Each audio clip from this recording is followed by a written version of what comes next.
Peace, family. This is Davon Love, Director of Public Policy, Leaders of a Beautiful Struggle, Grassroots Black political think tank based out of Baltimore City, engaged in policy advocacy on behalf of Black people here in Baltimore City and throughout the state of Maryland. I want to thank you all for being with us for our 2021 Black Legislative Agenda Day. This is one of our many events that we provide for the purpose of doing our policy advocacy.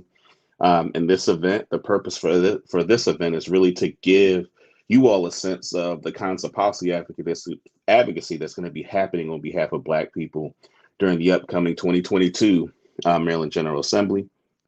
And just generally, I just want to say it's important that when we think about the work that we're aiming to do and all our partners, much of it rooted in the tradition of Black liberation and Black liberation in a society configured by colonialism and white supremacy and all other systems of domination and oppression.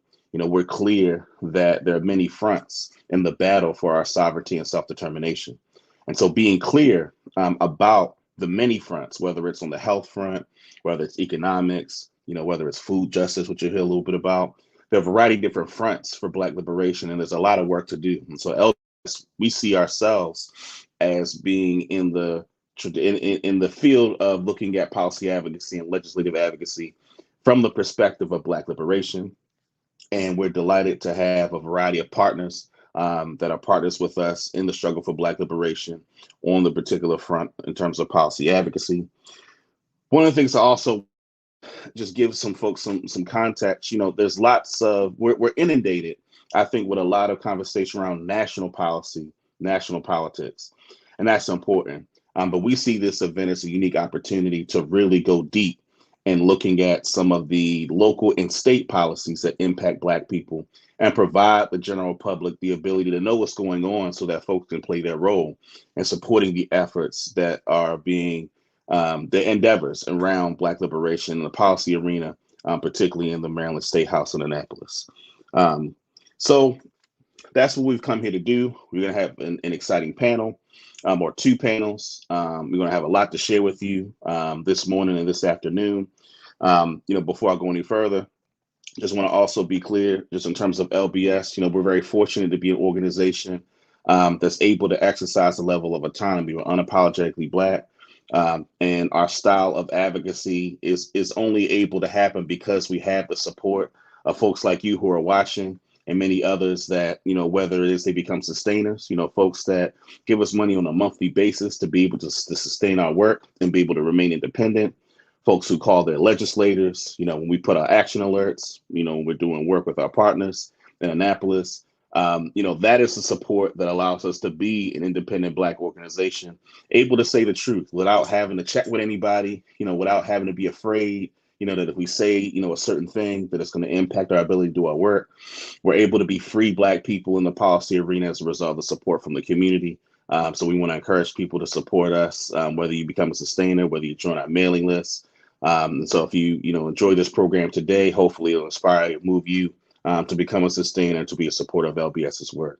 So before we go any further, just want to do a quick introduction. Make sure we want to ground this, in the tradition of Black liberation. And so I want to invite, my big brother, someone I look up to, Pastor Heber Brown III, the pastor of Pleasant Hope Baptist Church. He also is the director of the Black Church Food Security Network. So I'm going to invite him to give us some grounding, some words of prayer, some libation, and talk a little bit about the work he's doing with Black Church Food Security Network. Good morning, Pastor Brown. Good morning. Good morning. How are you? I'm good, man. Always good to see you. Likewise. And good morning, family. Great to be with you all today. I'm honored to be here again, I believe for the second year in a row, to help hold the space and set the stage in my own contribution alongside so many others for what I know will be a very dynamic gathering and a very important conversation. I pray that it becomes something that inspires far more than our deepest thoughts, but also invites our most courageous actions in the days, weeks, and months and years ahead.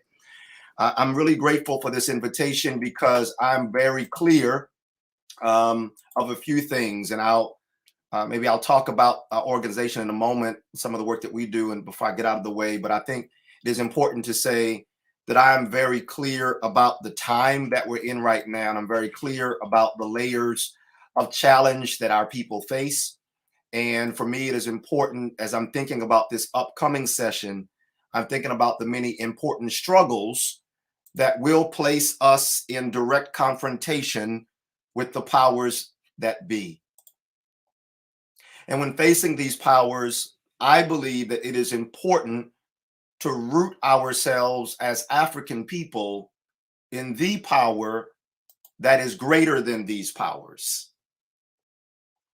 We're going to be facing powers rooted in the economic system, powers rooted in the political system, powers rooted in the educational system, and so much more.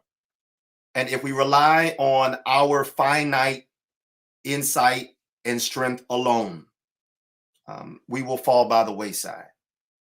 As I've often said to Davon over the years, and I've heard him say as well, and we both heard others guide us in this truth, that the path that we're on is a marathon, not a 40-yard dash. So in this marathon, we need to be rooted in a power that is greater than the powers that we will confront. And for me, the powers that I want to invite into this conversation and help to ground and set table and stage for this dialogue is the power of Almighty God. I'm grateful for the one who is known by many names: El, Olodumare, Nyame, Yahweh, Jehovah, Allah, Baha, all glorious, Brahman, and so many more names that humanity has long tried to articulate with respect to pointing to something that is beyond the fullness of our comprehension, but we know exists and is real. And so as we set the stage for this conversation, allow me to invite us into a posture of reverence and respect for the power in which we are connected and the ancestors that we will need to be our company keepers in this marathon for self-determination, for salvation, for liberation, and for justice. And so I'd like to guide us in a libation, a virtual libation experience. Libation is a means of honoring and communicating with those who have passed on into the next world. We use fresh water to symbolize purity. It is poured from a clean vessel into earth or to a plant or to another clean vessel to symbolize the renewal that comes with growth. We salute the force and power of God and our ancestors in the following order. As I guide us through this, I ask that you would just even say aloud wherever you are, or feel free to type if you will, Ashe. Let us begin. We salute the great creator and we say, Ashe. We salute the honored ancestors that sit at the feet of the creator and we say, Ashe. We salute our ancestors who were buried in the soil of Africa and we say, Ashe. We salute the ancestors whose names are not known and we say, Ashe. Now we will call the ancestors from our family lineage. Please type their names in the chat box at this time. Family members who lived lives of honor and service and sacrifice and love, and I'll call their names as you type them. Let's honor our ancestors. I'll call Bishop Heber Brown Sr. Ashe. My Aunt Martha Cannon. Ashe. What family members would you like honored and invited into this space? Type their names at this time. Altai Crockett. Ashe. Brother Glenn invites us to honor Edward Smith. Ashe. Barry Brown invites us to honor Clyde and Naomi Brown. Ashe. Jennifer says Veronica Prince. Ashe. Brother Nathan Connolly says Martin Mott. Ashe. Tiffany says Deborah Thomas and Uncle Stanley Tutman. Ashe. Heather invites Paris Carol Iliff. Ashe. Reggie invites Bobby Benbow. Ashe. Jerry Connolly. Ashe. And now I invite us to, and there's more names, just keep on coming. Sandra Curtis, George Nelson Bunton Jr. Keep on coming. Now I invite us, even as our family ancestors are being called and typed and named, now I invite us to call those national ancestors, those international ancestors, those who we call great heroes and great sheroes to our faith and to our culture, to our community, to whom we wish to pay respect. And can I ask us to not just speak their names, but also invite the character traits, the personality traits, invite that into the space as well. For example, I want to invite the patience of Ella Baker into this space. Ashe. I want to invite the strength of Dr. Betty Shabazz into this space. Ashe. I want to invite the fearlessness and courage of Ya Asantewa into this space. Ashe. I want to invite the deep love and skill and strategy of Queen Nanny of the Maroons into this space. Ashe.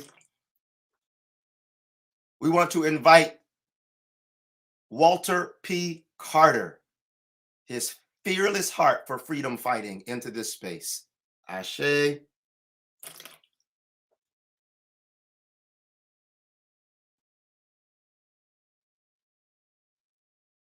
Who else? National, international, sheroes, heroes, and the character traits that we'll need for the journey that we have before us.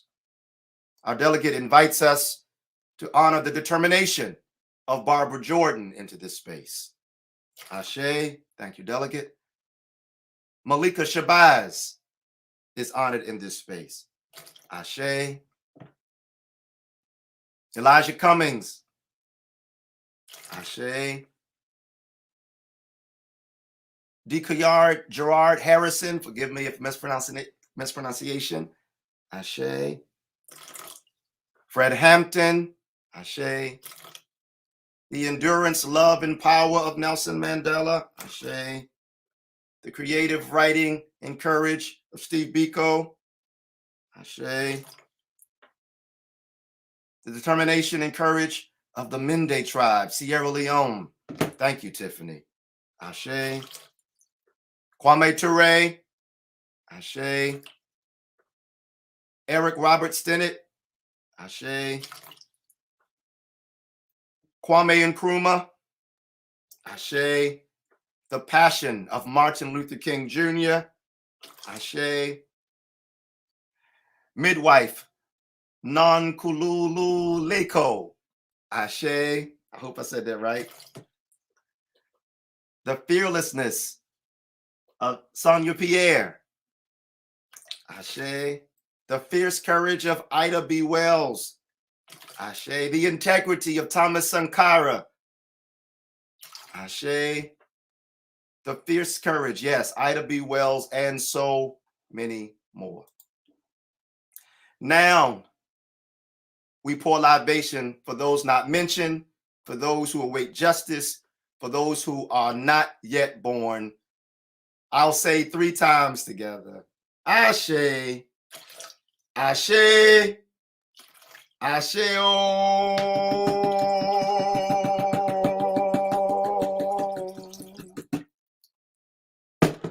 The libation is complete.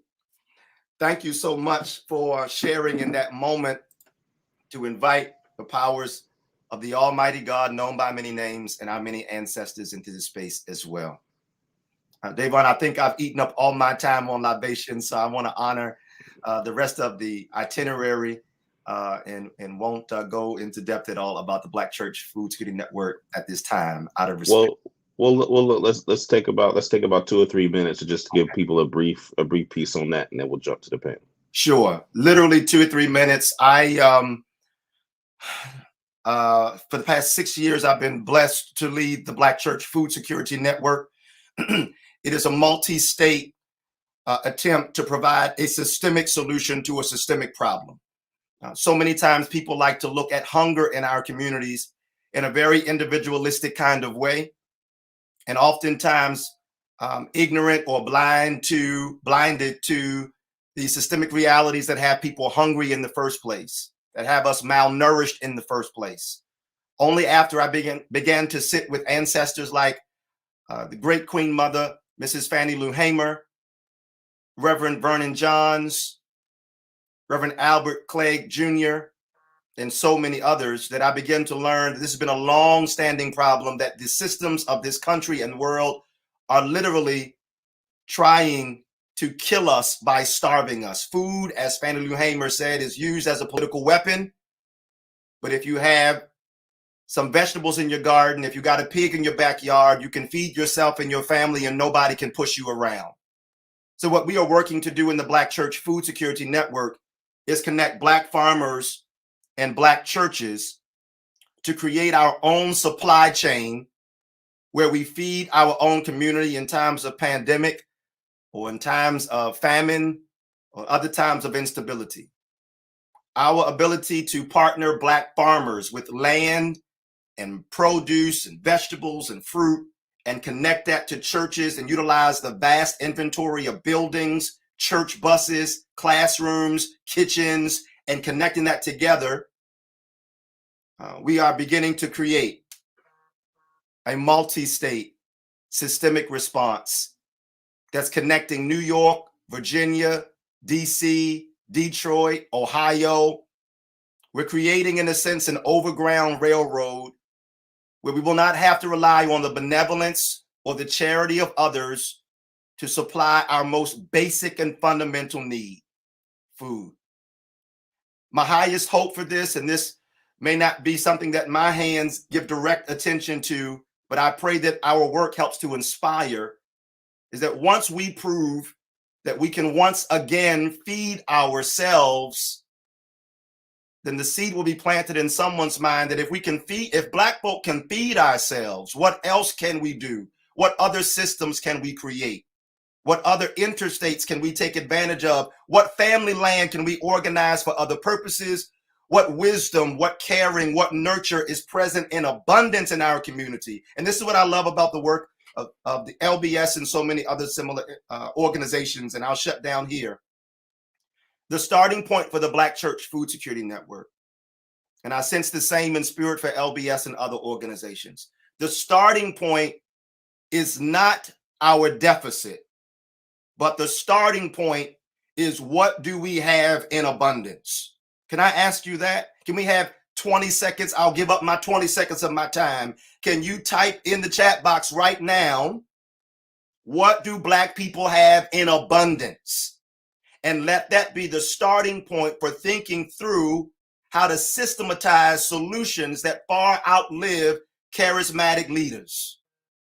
Carter G. Woodson and Ella Baker and so many others said, we don't need no more leaders. We need servants. And if we can recognize our great abundance, it can point us in the direction of where we can serve. We have abundance of each other. What do we have in abundance? We got each other. What else do we have in abundance? That's our starting point for the Black Church Food Security Network, for Aretas Cross Freedom School, our African-centered youth educational program, for the Black Church in general. What do we have in abundance? Money. Money. Without Black business thriving, what do we have in abundance? What do we have in abundance? Intelligence. What do we have in abundance? Pride. What do we have in abundance? Ancestral wisdom. I love this. What do we have in abundance, y'all? And if you start with our abundance, if that's our starting place, courage is our starting place, love is our starting place, community is our starting place, resilience is our starting place, art is our starting place, laughter is our starting place, community is our starting place. Let's start with what we have in abundance: energy and experience and seed-saving knowledge. Thank you. Stories and wisdom. It's in abundance in our communities. If we start there, then I believe that we can get on the path of creating systemic solutions. And please hear me on this: the types of solutions that outlive our earthly time together. The type of solutions that don't need you to be there to keep on running. That's what I pray for us. And I thank you again, Davon. I thank you, LBS. I thank you to all who are involved for inviting me to be a part of this. I'm sure we'll be hearing, well, if we do this right, you'll be hearing far more about the Black Church Food Security Network and the supply chains that we are establishing over the interstate, from state to state, from church to church, black farm to black farm, activist to activist, and organizer to organizer. Thank y'all so much. Yeah, appreciate you, Pastor Brown. Appreciate you. And now I think that was such a perfect grounding for the work we're going to do today, because I think so often, legislative work is seen as separate from, the work of like Black liberation, and I think it's good for people who are watching this. A lot of people who are watching this are people that are active and doing legislative work in Annapolis, or at least observers of it. It's important for people to see the connection between this and the work that you're doing and the work of Black liberation as a total body of work that requires all of us. All the abundance you just mentioned is all the work that it takes to hopefully get the sovereignty we're looking for as a people. So appreciate you. Always good to have you on with us, Pastor Brown. Oh, thank you, man. Let's get to it. I'm excited. Yes, sir. Yes, sir. All right. So we're going to jump in to our first panel. Our first panel is going to be a panel of advocates who are folks that advocate on a variety of different issues, in Annapolis that impact Black people. So I'm going to invite, them onto the screen. And so what I'm going to do, and the format for this is that I'm going to ask each of them to talk a little bit, to introduce themselves, to talk a little bit about the work that they're doing, and ask them about what are some of their priorities for session. I'll then just ask a few questions to the panel, and then Adam will be, fielding questions from the chat. And so after we kind of have a brief conversation on this panel, we'll take some questions, kick it to the panel, and then we'll go on to the next section of our program. So without further ado, what I'll do is jumping in. And so like I mentioned, I'm going to call on the panelists and ask you to introduce yourself and then talk to us about some of the work that you're doing as it relates to the Maryland Assembly. So on my screen, I'm actually start from the bottom and go to the top. So at the bottom of my screen is Cathryn Paul from CASA. So I'll ask you again to introduce yourself and just, about 5 to 7 minutes to talk about some of your legislative priorities for the 2022 General Assembly. Thank you, Davon. I really appreciate it. Hi, everyone. My name is Cathryn. I am our Government Relations and Public Policy Manager at CASA. For those who are not familiar with CASA, we're the largest immigrant advocacy organization in the state. We have offices all over the place, and we do services, and we pair that with advocacy on the federal, state, and local level. So I'm really excited to be here because a lot of people don't think that immigration is a Black issue, and it is. And there are so many bills that are affecting folks here in Maryland that we'll be working on this session. And we also have some unfinished business from last session that we've got to take care of. So Maryland actually has one of the largest Black immigrant populations of any state in the country, aside from Florida and a few other places, but Maryland has a growing Black population, and Black immigrants in particular are disproportionately impacted in the immigration system. So we have a really important opportunity this session to make a really big impact. So there are two big things that passed last session, thanks to the support and help and advocacy of so many people. We were able to pass the Dignity Not Detention Act and the Driver Privacy Act. Dignity Not Detention is a bill that ends private ICE detention in Maryland. It is a bill that prevents the state and local government from entering into any new contracts with ICE to detain immigrant families. And it also goes a step further by keeping the police from partnering with ICE by asking about immigration during a stop or arrest or threatening folks based off of their immigration status. So that bill passed overwhelmingly with the veto-proof majority last session. It was a really, really major victory because we have not seen immigration reform in Maryland really since the DREAM Act. So this was humongous. And it was vetoed very quickly by the governor right after session. So actually next week, the legislature is going to have an opportunity to override that veto and get that bill passed into law. So that is definitely going to be a big priority. The Driver Privacy Act is another big bill that I wanted to share with you that also got vetoed. Back in 2013, we passed Driver's License for All, which was a bill that extended driver's license privileges to undocumented immigrants here in Maryland. Maryland is actually one of the very few states that allow undocumented immigrants to get their driver's license. And we found out after that passed in 2013, we started seeing cases very soon. I think the first one was in 2014 of individuals who were being pulled over and targeted by ICE. So ICE has been abusing the private information of immigrant drivers by dipping into the MBA database and using that information that was intended to allow undocumented immigrants to drive safely, using that information to target and deport them. So the Driver Privacy Act stops that from happening by requiring ICE to have a warrant so that they can't just dip into the MBA database for fun. And use that as a shield for ICE to stop taking action in that way. So that bill will have an opportunity to override that veto next session, or excuse me, in the special session starting next week as well. So that's coming up soon. And then for January, one of the big bills that we'll be working on is the Universal Representation Bill. This is a bill that provides legal representation to immigrants who are facing deportation, detained immigrants who are facing deportation. So if you can imagine when you go to court, and normally you go to court and you don't have access to a lawyer, you're provided with a public defender. When you go to immigration court, that is not the case. You don't have a right to a lawyer. And so that is what the bill is all about. It's about ensuring that individuals who are facing deportation have access to counsel. And that is going to be a really critical next step and sort of sister bill to the Dignity Not Detention bill that we'll be fighting for. And then finally, I just wanted to also put on your radar that we'll be introducing a bill to expand the ACA and parts of Medicaid to undocumented immigrants. And this bill is so important. I'm sure I don't need to describe how important it is for all of us to have health care, but undocumented immigrants, despite paying taxes, despite working on the front lines during the pandemic, right? Despite contributing to the state in so many different ways, does not have access. They are ineligible for both of these programs.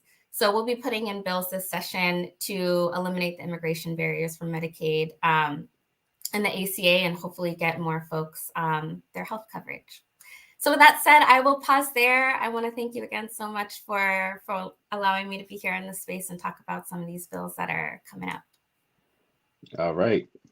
Thank you, Cathryn. And so we're going to go to our next panelist. So on the bottom, we have Michelle Hall from the Office of the Public Defender. Good morning, everyone. My name is Michelle Hall. I use she, her pronouns, and I am from the Office of the Public Defender. And before I get into some of our legislative priorities from this session, I just want to highlight when we were noting ancestors to call into the space, I was very happy that someone mentioned Fred Hampton. And as I'm sure you all know, 52 years ago, Fred Hampton was murdered at age 21 in his bed. next to the mother of his child who was pregnant with his son, and really murdered for dreaming of Black liberation and Black self-determination. His story always sits so heavily with me. I'm actually wearing my Panthers shirt today, but I'm thankful to be in this space and in community with you all today to talk about the ways that we're dreaming about Black liberation and Black self-determination in Maryland through this legislative agenda.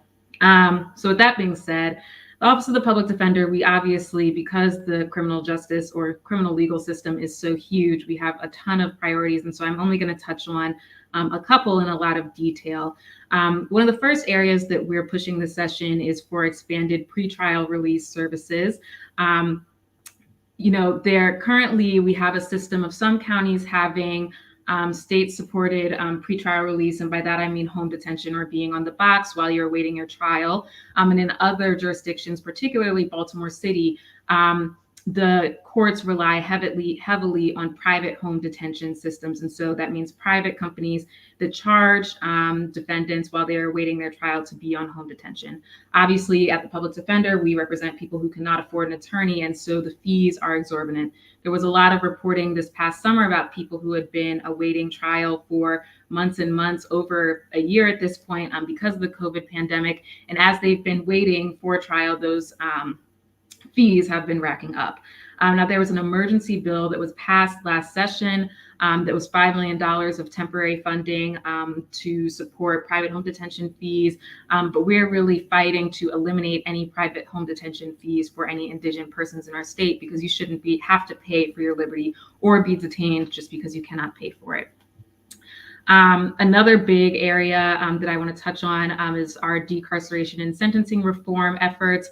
So working for geriatric and medical release, we have a huge aging population, as there is across the country, an aging population of people in prison who are growing old in prison, who are incredibly ill in prison because our prisons are not made for people to grow old or be sick in. And so trying to allow early parole for medically and or physically vulnerable people. And so that's going to be a big push of ours this session. But one thing I really want to focus on is our youth justice reform priorities. And that really is one of the major focuses of our office this session. So first, we're going to be reintroducing the Juvenile Justice Reform Commission Omnibus Bill. This makes 4 major reforms to the juvenile legal system as it exists. First, it raises the age of juvenile court jurisdiction. Maryland currently has no floor for when you can come into juvenile court. You can be 8, 9, 10 years old in juvenile court because we have no floor. And so this would establish a floor on that.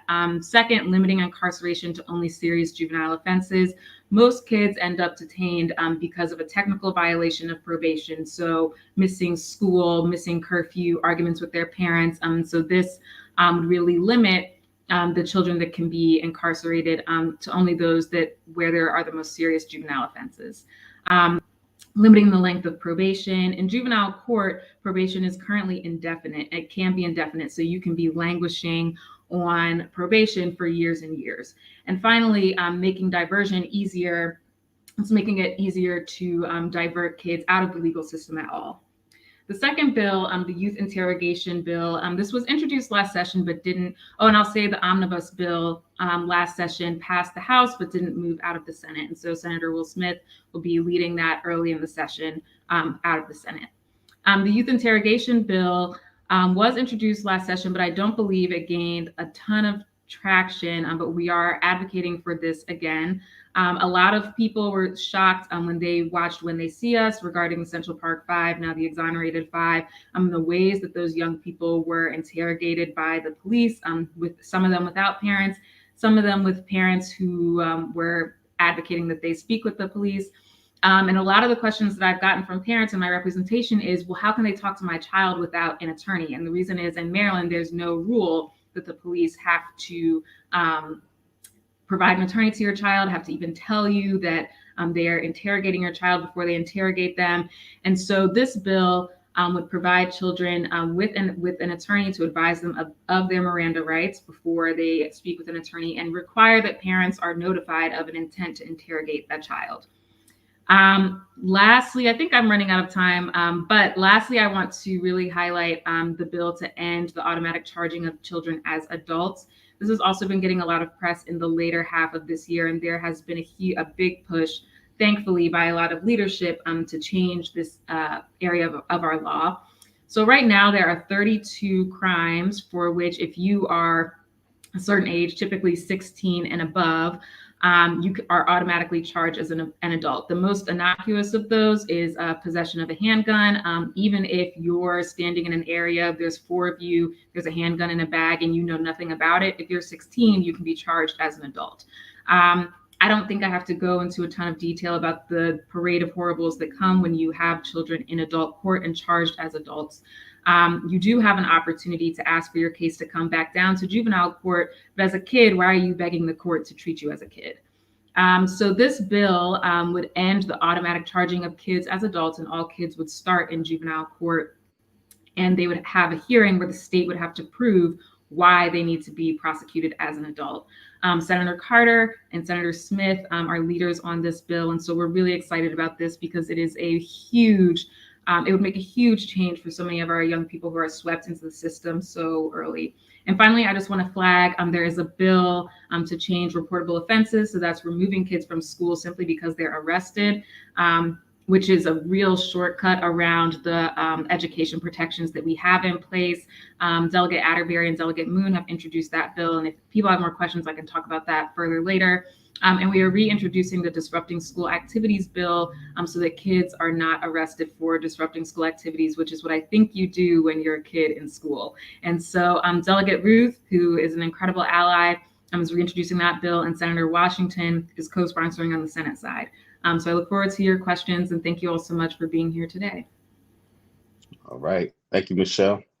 All right, next, actually, we're gonna, I'm actually gonna skip over line, so I'm gonna go to Jheanelle Emanuel from the ACLU. Good morning. My name is Jheanelle Emanuel, and I'm currently the interim director of public policy here at the ACLU of Maryland. And before getting into our 22 legislative priorities, I wanted to highlight a bill that we're working to override the governor's veto of, and that's the bill to take the governor out of parole. Which is a bill that we've been working on for nearly a decade, but currently Maryland is one of 3 states that requires the governor to have final approval before anyone who is serving a parole eligible sentence is released. Despite getting approved by the parole commission, the final say is with the governor. And so as a result, folks just haven't been coming home. And this really is a racial justice issue. 77% of Marylanders are 77% of the Marylanders serving life are Black, and we only make up 30% of the state population. And so Black people are kept in prisons at higher rates and longer periods than any other race, despite demonstrating their total rehabilitation. And so this bill finally passed both the House and Senate last session, but was vetoed by the governor. And so we'll be working to override it next week. And so would love everyone's support on that. And then getting into our legislative priorities. Michelle mentioned the youth interrogation bill, which is one of our top priorities as well. It passed last year passed the House last session, but was stalled in the Senate. And so I want to thank Senator Carter and Delegate Sandy Bartlett for all of their hard work on that. And hopefully this is the year that we'll finally get it done. And then want to jump into one of our big priorities this session, and that's marijuana legalization. And I don't think the question at this point is, should Maryland legalize marijuana? But the question is, how do we do so through a racial justice lens? And in order to address the onslaught of harms that have been selectively aimed at Black and Brown communities in Maryland. And so we know that the war on drugs has failed and has been for decades used as a pretext to criminalizing and over-policing Black people in Maryland. And we see that in our incarceration rates as well. And even despite Maryland decriminalizing marijuana decriminalizing to 10 grams in 2014, there is still, and despite comparable rates of use between Black and white people, Black people continue to be arrested overwhelmingly more than whites, and at rates disproportionate to their percentage of the population, and double the national average in almost every county in the state. So for instance, in Queens Anne County, Black people are 8 times more likely to be arrested for marijuana. In Carroll County, Cecil, and Frederick, Black people are 6 times more likely to be arrested for marijuana, and 5 times more likely in Allegheny to be arrested.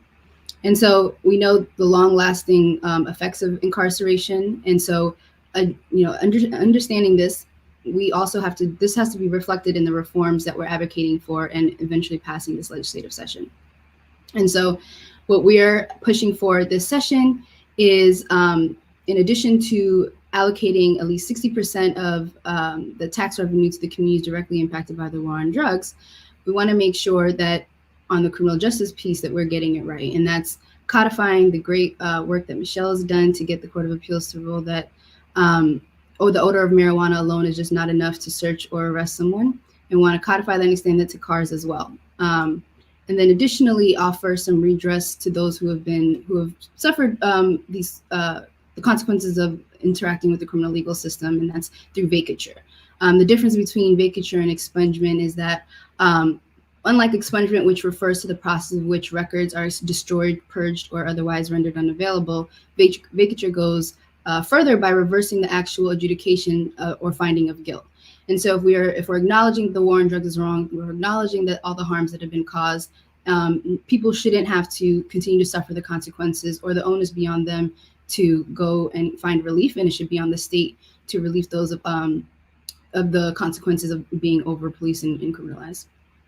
And additionally to that, want to create opportunities for resentencing for individuals with marijuana who are currently serving sentences for marijuana-related convictions, in addition to other low-level felonies and misdemeanors that might have arrived from that same situation, especially where the odor of marijuana was supported probable cause for evidence admission, among other key reforms.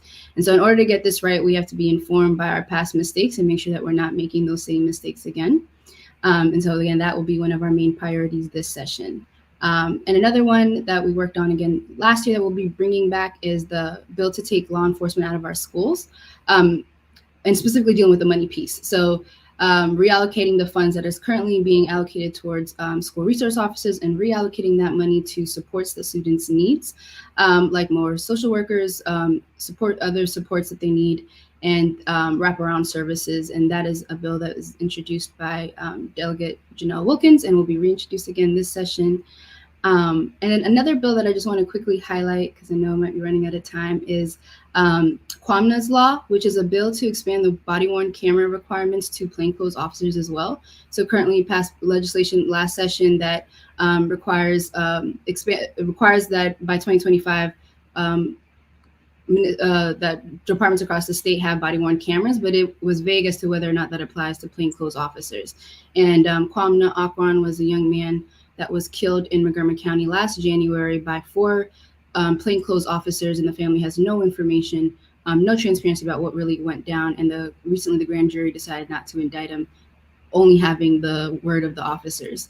And we know that like with the Gun Trace Task Force and other drug enforcement and gun units, most of those officers are usually in plain clothes, and where a lot of the misconduct and complaints come from. And so if we're requiring officers to wear body-worn cameras, we must ensure that the ones that are interacting and enforcing these drug enforcement laws and such, and usually where a lot of this use of force incidents happen, are required to wear body-worn cameras. And then I think you'll be getting ready to talk about the Baltimore Civilian Review Board bill that we'll be working on this session. That's another one of our main priorities this session, and I'll end there. All right, thanks, Jeanette. We're going to pivot to Lawrence Grandpre. Good morning, everyone. My name is Lawrence Grandpre. I'm Director of Research for LBS. I want to talk about cannabis legalization in addition to what Jeanette talked about, more specifics on investing in communities as a form of reparations, how that's different than just giving them money, and hopefully have time to talk a little bit about the business side. So I've been studying this issue for about 5 years, and every state that's legalized cannabis has claimed to be doing reparations for the war on drugs. And in my experience, unfortunately, none of them have succeeded. And the distinctions can feel very technical, but it's my feeling and research I feel has borne out this is an extremely important distinction in how we invest in communities. If I could boil it down to one statement, I would say this. Reparations as a distinct concept has a core element that has to be present. The individuals and communities aggrieved have to be empowered to choose the mechanism of reparation for themselves. And unfortunately, that's where most other forms that other states have done that claim to be reparations have failed. And it's my concern that we're replicating some of these mistakes even well-meaning social justice advocates in Maryland, as they talk about cannabis legalization, are making similar mistakes that other states have made. Specifically, it's difficult to have control over resources when you don't have a mechanism of direct accountability to the ways in which those resources will be allocated and spent. So a critical point of what LBS will be advocating for, in distinction to what other folks on cannabis will be advocating for around the tax revenues, is that rather than keeping them in Annapolis, which is notoriously inaccessible, has a very difficult to penetrate legislative culture, is to put the resources in a place where more everyday working class Black folks, the type of people who would be directly impacted by the war on drugs, have the ability to have meaningful decision-making power over how those resources are spent, and that would be at the local level. So the idea is for the states to aggregate the tax money statewide, but to have a mechanism of disproportionate reinvestment to the communities that have been most impacted by the war on drugs. And we can do that by calculating the arrest rates for different counties during the periods of time where cannabis prohibition enforcement was most active, specifically the 90s and 2000s before decriminalization and legalization. So you take that number, you find places like Baltimore City, PG, Baltimore County that have had these disproportionate impacts, and then you have a mechanism to take that big pot of money at the state level, break it up into chunks, then send it to these localities so that the people at a local level can have meaningful decision-making power over how that money is spent. And this is why this is so important, because many of the forms of reinvestment that folks claim to be liberatory, without a very intentional element of community control, can not only not be productive, but can often be counterproductive in terms of undermining the community's self-determination and ability to actually restore its civic fabric for themselves. And Davon did a whole extensive talk on this concept last week in terms of liberatory praxis in human social service work, and that being distinct from just giving people who are doing work money. Because if people don't control those institutions, don't control the methodologies, don't control the assumptive logic, we can be replicating the assumptions of community brokenness and disempowerment in the very investments and programs that we're claiming to be liberatory. Things like educational programming that assumes Black children to be deviant or needing to replicate white people's thought patterns and speech patterns to be deemed as legitimate. That's just one example of the multiple ways in which this reinvestment could actually work against our community if we don't have meaningful control. So the next couple minutes I have left, I'm going to talk on the business side, because this is where so much of, legitimately, I believe, the focus and energy has been. We at LBS are going to primarily focus on the tax revenue because that's where expertise are, but people are obviously very interested in the business side, and we have to have made strategic decisions based upon research about how we want to approach this issue. So based upon our research, we need to operate strategically at every level of the cannabis industry. Now, where the least attention has been paid is to the more accessible lower level of the industry. So that doesn't mean that the highest levels of the multimillionaire growers and dispensaries aren't important. It just means that we've done research and you need millions of dollars in capital to operate at the top of the industry, while the people who have actually been impacted by the war on drugs have not been able to aggregate that degree of capital. So they need investment opportunities, business opportunities, entrepreneurial opportunities that can operate with a few $100,000 in capital. So this is the so-called micro enterprise section, the so-called craft cannabis section that we're going to put a lot of energy into. So there's a myriad of opportunities in different levels of the cannabis infrastructure that people don't typically talk about. So for example, instead of growing thousands of plants outdoors in a full-scale multi-million-dollar grow, you can have a couple hundred plants indoors and have a micro enterprise license to grow indoors. That's a whole different system that we want to make sure that those type of licenses are easy to get, and that people have financing and business support to give those type of licenses. But maybe you don't want to touch the plant. Maybe you don't want to deal with the regulatory problems of growing the plant at all. You can have a warehouse and do a social consumption space where people can consume cannabis and listen to music and have recreational opportunities. That's a very lucrative business opportunity that does not require you to touch the plant at all. You can transport the cannabis. Like Uber just announced they're coming for cannabis transportation.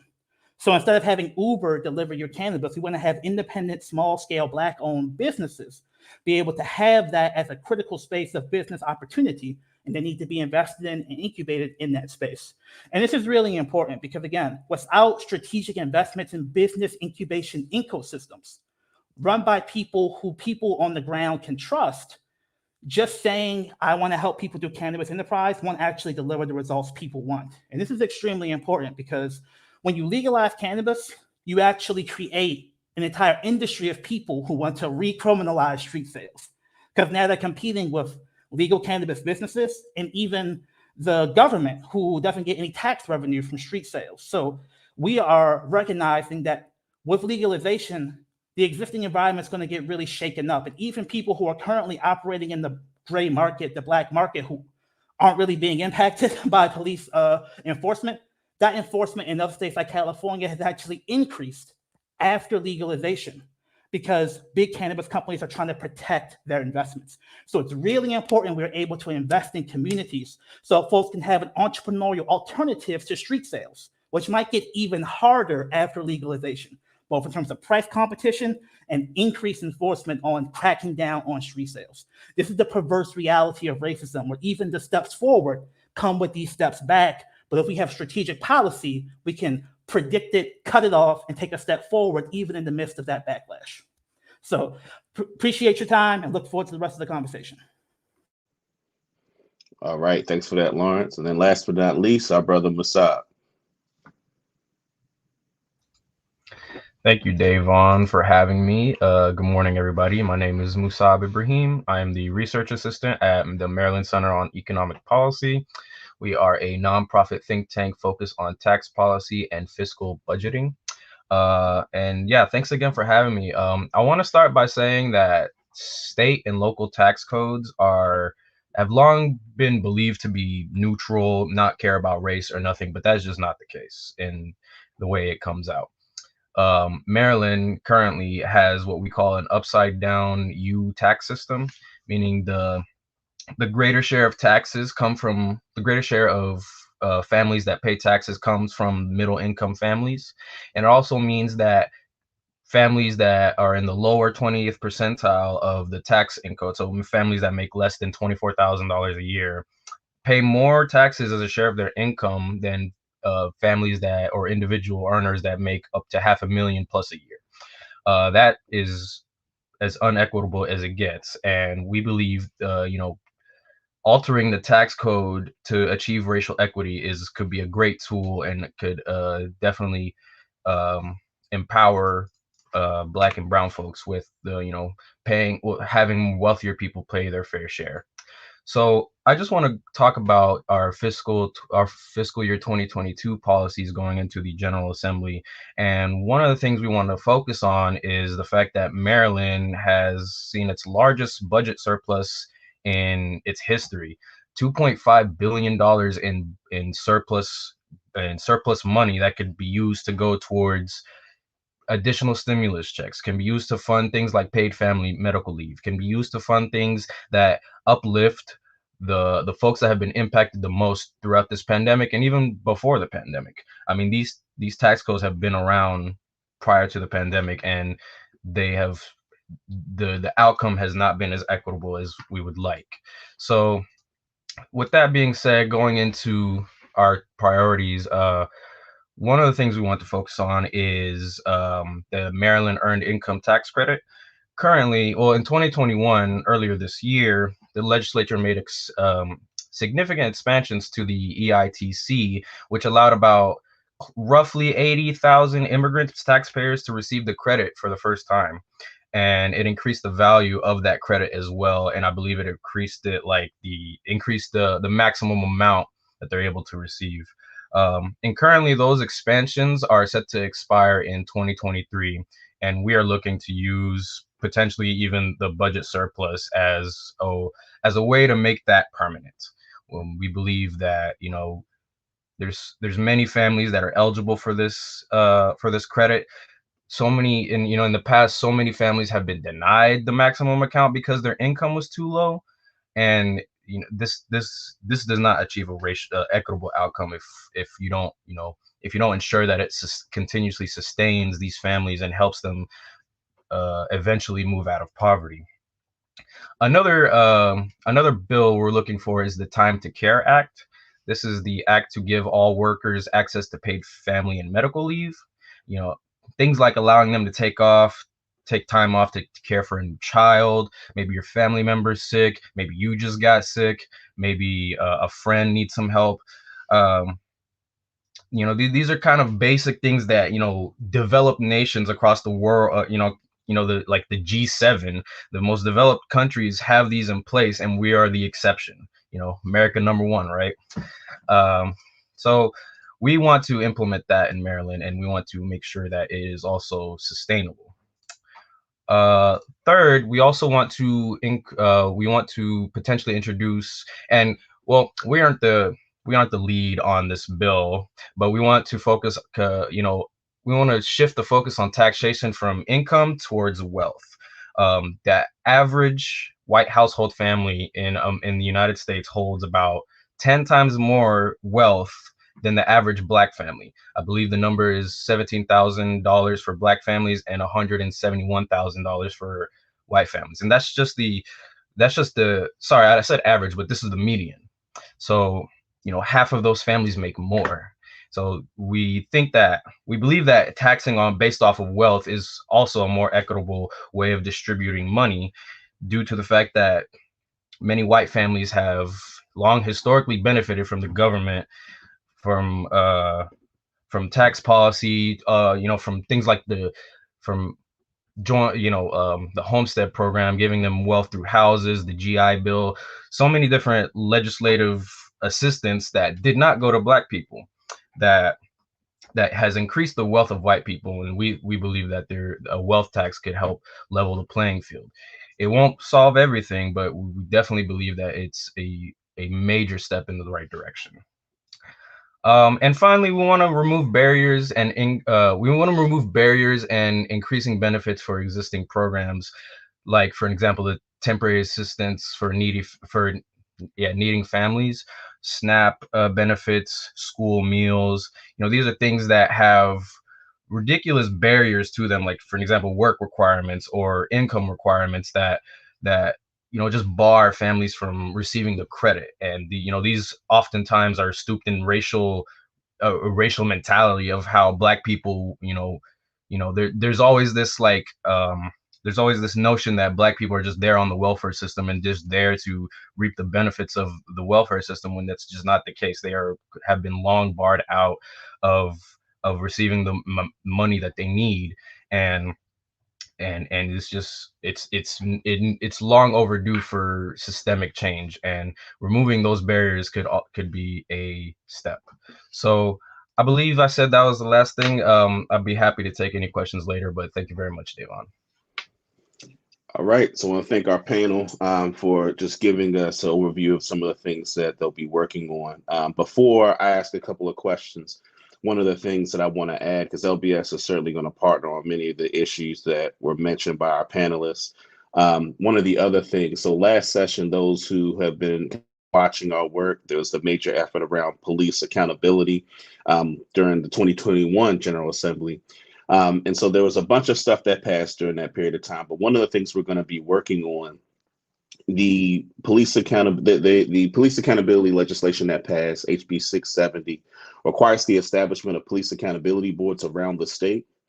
Now, one of the oversights of the legislation is that it didn't contemplate the existence of a civilian review board, particularly in places like Baltimore City and Prince George's County. And so for Baltimore City, as Jheanelle mentioned, one of the things we're going to work on is essentially reconciling the two. So essentially giving the Police Accountability Board powers. That's the entity that's going to be the container for community being able to make complaints about law enforcement.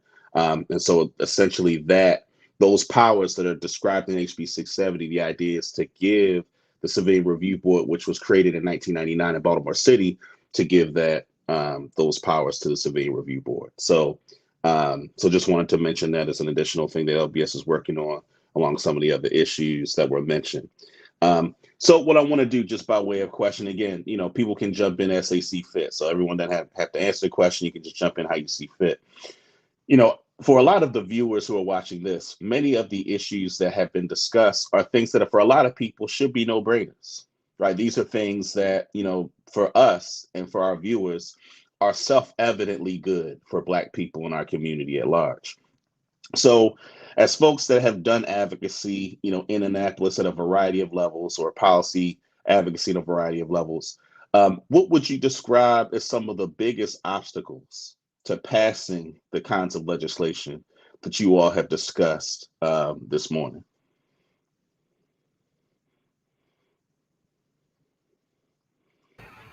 I can start. Well, for starters, I think legislators and maybe some other advocates may not be as familiar with the history of some of the issues that we work on, and so that helps inform kind of where we're going.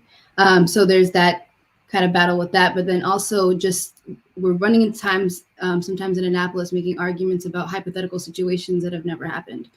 That has no data to support their arguments. And a lot of this comes from like the opposition, but it just spends a lot of time creating unnecessary time spent on trying to debunk and demyth those myths instead of just focusing on the actual issue and educating on the issue. So that is I think a recurring issue that we've had in Annapolis. So that's just one thing that just quickly came to mind.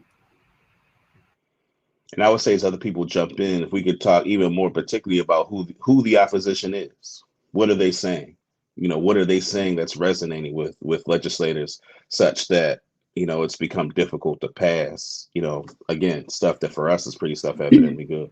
I can elaborate a little bit on that. So on marijuana, our main opposition is usually the state's attorneys, particularly the Baltimore County State's Attorney, Scott Schellenberger, who oftentimes will make the argument when we're talking about marijuana legalization, or even just increasing the legal, previous sessions we worked on a bill to increase the legal limit.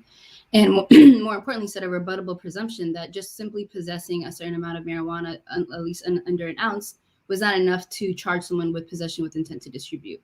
His pushback against that was that he believed that weight was enough, and that was enough to at least lead to finding other things. And so they needed that ability to still be a crime so that they could use that as an excuse to search for other things.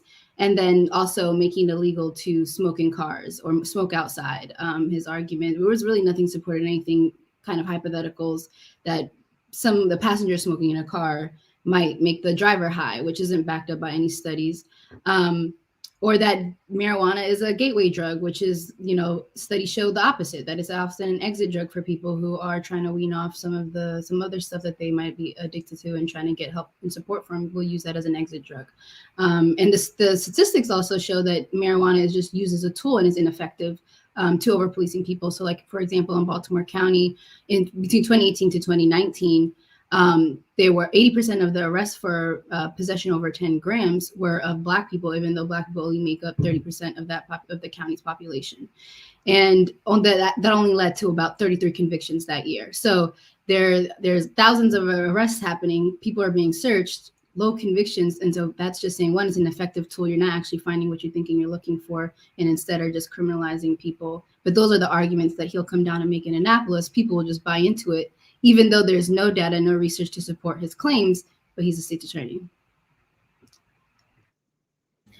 Yeah, I think off of what Jheanelle said, a lot of these reforms make the job of the police harder, and it's always, you're always more likely to get a conviction when defendants are back on their heels, right? So one of the questions that was in the chat was, what is the policy rationale for being able to interrogate children without their parents or without an attorney? Because it's a lot easier to get a confession out of a child without an adult in the room protecting their rights. And that, truthfully, that is the reason behind it. Now, I'm sure that a lot of police advocates will say, well, it's because it's an emergency. But there are a lot of situations where kids are being interrogated and it's not an emergency. You look at things like increasing the amount of people who are able to be at home on home detention. People are a lot likely to plea, and we've seen this throughout this pandemic. People are a lot likely to plea if they're in prison or if they're in jail pre-trial and they know that pleading will get them closer to being released, right? And so it's about ways and laws, and the status quo exerts so much pressure on people who are being charged with crimes that it makes the job of the state and the police a lot easier, because you're going to plead, you're going to confess because of those pressures. But then obviously the other major component is money. It costs a lot of money to have people out on home detention instead of keeping them in the cages that the state has already created. If the youth interrogation bill passes, one of the big questions that came up last session is, well, how are we going to pay to have an attorney advise every single child that comes through, right? And so those are so many of the concerns, not wanting to provide the funding, which and I'm sorry, I forget your name, but as was said earlier from the Center for Economic Policy, we have a huge budgetary surplus, right? So there's actually no reason to not support these types of efforts. And that is one of the biggest barriers, those that people don't want to pay to ensure that something just is taking place. And if I could just quickly add to that, is that at least 80% of the exonerees that we've had in Maryland have come from a case where there was officer misconduct involved and a false confession was made. So these are the consequences of this is real, and it really is time that we get this right. You want to jump in, Lawrence? And then I'll come to you, Kat, after. Yeah. So for the folks at home, people have particular self-interests, which oftentimes means they obstruct what's happening.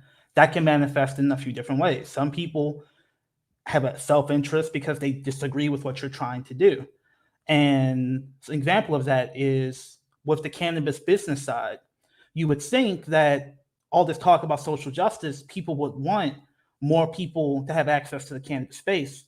But the big growers, I think somewhat erroneously believe that micro enterprise can scale up to be a threat to their big business. So in the Senate bill last year, written by a big cannabis law firm named Vicente Soderberg, it was more favorable to the big cannabis growers, and they wanted to limit the number of micro enterprise licenses because they saw competition. So similarly, sometimes this self-interest in terms of disagreeing can come from strange places. So there's a long-standing pattern of cannabis advocates, like, the marijuana policy projects of the world, the normals of the world, who are like, we focus on cannabis. They're predominantly focused on consumers, and consumers just want to smoke, right? So if it comes down to a choice between get the bill passed as soon as possible or really focus on getting social justice in the bill, these seemingly folks who will be on the side of legalization often say, whatever can pass, pass it, even if it's not perfect on the social justice side. So I've had debates with folks with normal who are like, racial justice is complicated. We shouldn't use cannabis legalization to solve all racism. So just pass the bill, even if it's not perfect from a social justice perspective. And I'm like, of course this won't solve all racism. But this is a strategic leverage point that we have to utilize to be able to get critical concessions focused on self-determination right here, right now. And that's just a difference of opinion that folks are often not honest about. So the last thing I'll say is that there are folks who nominally agree with what you're trying to do, but they have a self-interest in controlling how it happens, right? And self-interest could be material or ideological. So with the cannabis redistribution of tax revenues, I don't think anyone is coming out saying communities impacted by the war on drugs shouldn't get some money out of this. But what they're saying is, oh, we have social justice experts. If we have a political appointee who is like vetted through the proper channels, they can be an expert and decide where the money goes. And what we understand looking at other states is that there are networks of people who have trying to establish a monopoly on best practices and formal best practices on what is seen as social justice that does not match up to what community actually wants. So the state that people talk about is Illinois, because they have this R3 fund that's being held up as a best practice and a model for Virginia and Maryland to copy. And again, they nominally had 4 returning citizens on the panel who decide where the money went, but they were all political appointees. So if you're returning citizens as the political appointee, who are they going to be accountable to? And when you look through the list of who actually got money, these are very large, politically connected nonprofits, oftentimes with direct connections to political machines in the state of Illinois. So it's not the bottom-up grassroots service providers that people would think would be representative of reparations. It's part of this political machine. And I think the last thing I'll say is that it's been surprising to me, some of the opposition, how it's manifested itself, because Fred Hampton came up. And Fred Hampton famously had a first Rainbow Coalition that included, poor working class white folks and the young lords, the Puerto Ricans, and was like self-determination and power to all oppressed peoples and trust them to make the right decisions.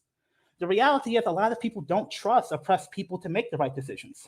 They think they're broken, they're overworked, they think they don't have the time to study the issue, and they think they can do it better. So even when I was talking about redistributing funds to a local level, what people actually told me was we can't do that for Baltimore City, because then we'd have to do that for Western Maryland. And the racist white people will make really poor racist decisions with that money if they controlled it. So we have to control it from Annapolis to prevent them from doing shady stuff with the money. And also, of course, Baltimore's corrupt, PG County is corrupt. We can't trust those local officials with the money because they're going to do corrupt stuff with it. And so this technology of pathologizing people at a grassroots level in favor of a more sort of elite, vetted form of traditional expertise has really been weaponized against notions of community self-determination by people claiming that Black Lives Matter, by people claiming to be woke, and it's become a new form of opposition to actual grassroots bottom-up empowerment. All right, Kat, you want to jump in?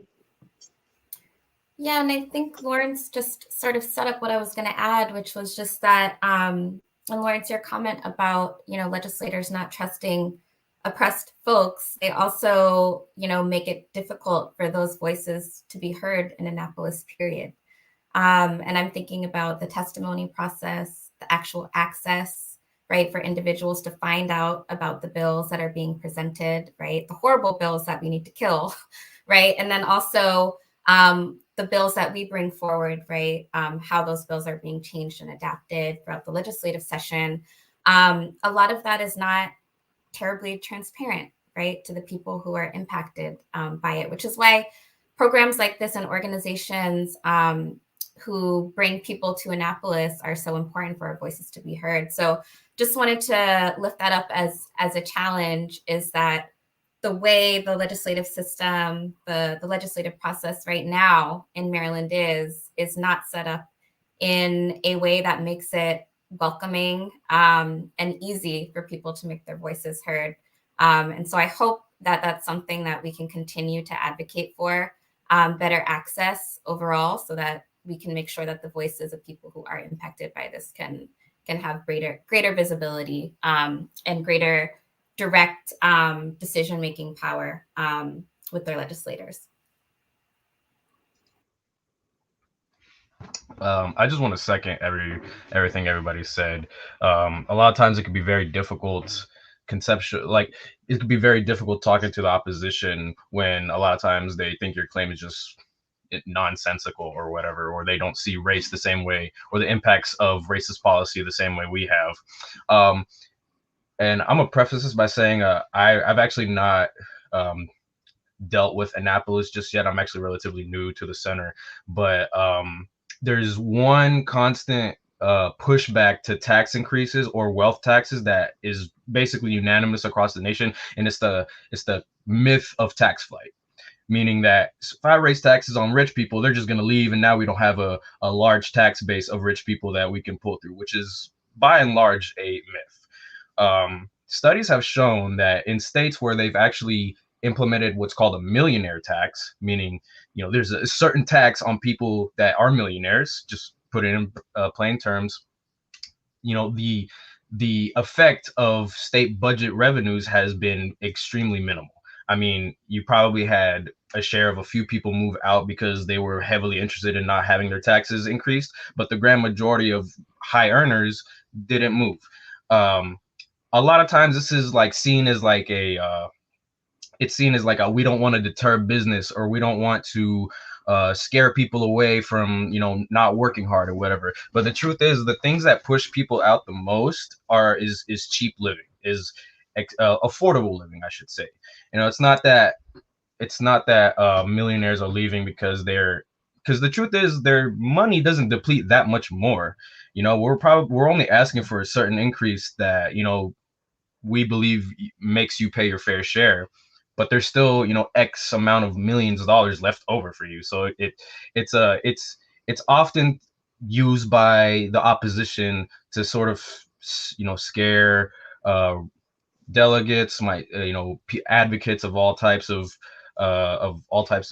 races and whatnot, that this is going to ruin our state, and it's just not the case. And I think it's so important that we equipped and we're ready like immediately to respond to that myth with data and true stories. I mean, one of the things we focus on in, at least when trying to advocate for policies, we try to, show how these policies affect real people. Like, for an example, the earned income tax credit. Studies have shown that if we through the Build Back Better, which is going through the House right now, if we were to increase the maximum amount on the federal and state level, a person earning about $12,000 to $15,000 has just now doubled their income, and those people now have twice the amount of income they can go to spend on things. They can go to they can spend on things that they need that will lift the economy. And so there has to be this shift from a focus on the wealthiest individuals and look at the entire state or nation holistically. And I believe that's something that we need to focus on. Appreciate that. So as we start to turn to concluding for this panel, if there are questions out there, we're going to start to take some of the questions out there.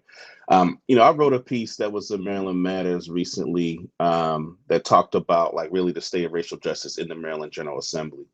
And one of the things that I talk about in that piece is just how, and I use actually a quote from Dr. John Henry Clark, where he describes that for many people, if slavery is the baseline for what we determine the condition for Black people, everything else looks like progress. And so it results in the floor for what considered racial justice to be tremendously low. And that's an observation that I make, about policymaking in Annapolis on a lot of these issues. The floor in terms of what constitutes progress is tremendously low. And so I say that because I want to remind a lot of the viewers that it's important that the policies that you've heard about this morning are the kinds of policies that really should be the floor in terms of what it is that needs to be pushed forward to address the conditions of Black people, in the state of Maryland. And additionally, it's why it's so important for folks to support a lot of these efforts. And so that actually bleeds in just to my last question before we take some questions from the viewing public, which is, any or all of you can jump in. Talk about some examples in your work, doing legislative work, where you've seen some successes. There's a lot of talk about some of the changes in the Maryland General Assembly. We have a new Speaker of the House of a relatively new Speaker of the House of Delegates, the first Black person, the first woman in Adrian Jones to be Speaker of the House. We have a Senate president that many people would say is certainly more progressive than the previous Senate president. You have, more Black people and more people of color ascending to positions of chair and vice chair of major committees. And so, so some people see this as like potential progress. And as I just kind of mentioned, as you all just talked about, there's still challenges, even in light of many of those changes. Does somebody want to just speak a little bit about what are some examples of successes that have happened on some of these issues in the Maryland General Assembly? And what were some of the ingredients that led, to some of those successes? I'll give one example, just, give you all time to think of a few. I know one of the issues that LBS worked on many years ago was around pretrial reform. And, one of the things that we actually focused on in our advocacy was pressuring the legislative Black caucus to take a position in favor of our position. Which is to move towards a pretrial system where, people's access to money wasn't the basis for people's freedom, right? So that was kind of the general position. And it was, I think, as a result of us pressuring the Black caucus to take a position in a state that's a third Black, with a Black caucus that has a lot, a large number of folks who are representatives, particularly in the Democratic caucus, that it was really that pressure, us kind of staying on them, and them ultimately supporting our position, that I think allowed us to have victory, which to me shows the power of, organized groups, a group like the Black Caucus, organizing them and pressuring them to take a stance on these issues. And so for me, anytime that has been the case, where we've been able to kind of, get the Black Caucus to support an issue, I think the tremendous untapped power that Black people have if we work collectively, on these issues. So that's an example for me of a victory. Anyone else want to jump in and provide a few examples? Yeah, just piggybacking off your example, I think the Black Caucus was definitely instrumental in just how far we were able to get last session, particularly with Anton's law and even the use of force statute, and even just calling for full repeal of the Law Enforcement Office Bill of Rights that came from the members of the caucus. Delegate Deborah Davis, Delegate Stephanie Smith, Delegate Melissa Wells, like that whole group has been really great in just really being firm on what are, advocating for the issues that we're talking about and just really organizing within the caucus to really push for the strongest versions of the legislation. So I think I definitely agree with you that the Legislative Black Caucus is something that folks tend to kind of overlook, but is a strong entity. And last time I checked, I believe we have the largest Black caucus in the country. And so definitely that. And I think in addition to that, the organizing that was done, I think this last year, I think we really did take that opportunity to really organize around police reform last session. And so while, we didn't get as far as we wanted to on some of the stuff, I think the organizing on the local level that was done through the coalition, which is the Maryland Coalition for Justice and Police Accountability, was really solid and strong and is continuing to show how strong it is in the implementation process and all the work that the folks are leading. And because we were, I think, very all concise and had one voice on what we were advocating for was also what helped us with this, be successful in what we were advocating for. And I mean, there's lots of work still to be done and we didn't get as far as we wanted to go, but I don't think we would have gone nearly as far if it wasn't for the Black Caucus and just the organizing that was done with all of the folks on the ground. Yeah, I can just add in here as well. And Wasab mentioned this earlier, we were able to pass a bill this session that extended the earned income tax credit to I-10 holders, which are immigrant taxpayers, undocumented taxpayers. And for anyone who followed that bill, what happened was the governor introduced a relief act, right, that would provide a stimulus check to Marylanders, and it excluded undocumented individuals. And this all happened within like a week. Of finding out what the final language looked like. We went to the Latino caucus, we went to the Asian American Islander caucus, and of course the Black caucus. And what had happened was, because of their support, and particularly the Black caucus support, we were able, after the bill came out of committee, and this almost, I feel like, never happens, we were able to get folks from the Black caucus to advocate for this bill to be amended. And actually went back to subcommittee, which never happens, right? And then got back out of committee, got amended, got out of committee, and went to the floor. And anyway, the bill didn't end up as we wanted it to be, but it ended up in something much bigger, which was the extension of the earned income tax credit. And that happened because we were unified, right? And that happened because we were able to organize quickly. The other thing that I just wanted to highlight, I know we're just on the Black Caucus right now, but the Black Caucus is just so instrumental. And I think on the immigration bills in particular, the education around how these bills impact Black people in particular has been so important. And I just wanted to lift up, Black immigrants make up only 5.4% of the undocumented community. So very, very small percentage. And they make up 20% of those facing detention on criminal grounds. And, I think the Black Caucus's support on dignity not detention in particular was really, really critical in making sure people understand how this issue affects multiple different groups of individuals, and really helped underscore just the power of the legislature to drive bills forward. And then unrelated, I think it's a mix of things. Because of COVID, there was such amazing online advocacy that was happening. on Twitter, on Instagram, on Facebook. And so the community was we're holding legislators accountable in a public way that I think, hasn't happened in the same way before. And so I think that was a really amazing win on our end. The community, I think there were times on the floor where like our tweets and things like that were referenced, which is crazy. It's very powerful. And so I think that was definitely a very big win in the legislature that we've got to continue doing as we move forward. All right. Before anyone else if anyone else has any comments on that, Adam, let me know if there's any questions you're seeing. You can, we probably have time for one or two. Okay, so we'll circle back to the trust act. Anyone else want to address the piece of any victories before we go? We probably have time for one or two questions from the chat. All right, cool. So then let's start with that. Let's go back to the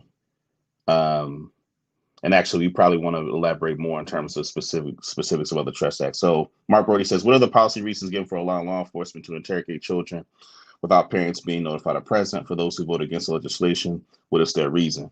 And that's directed to Ms. Emanuel and Ms. Hall.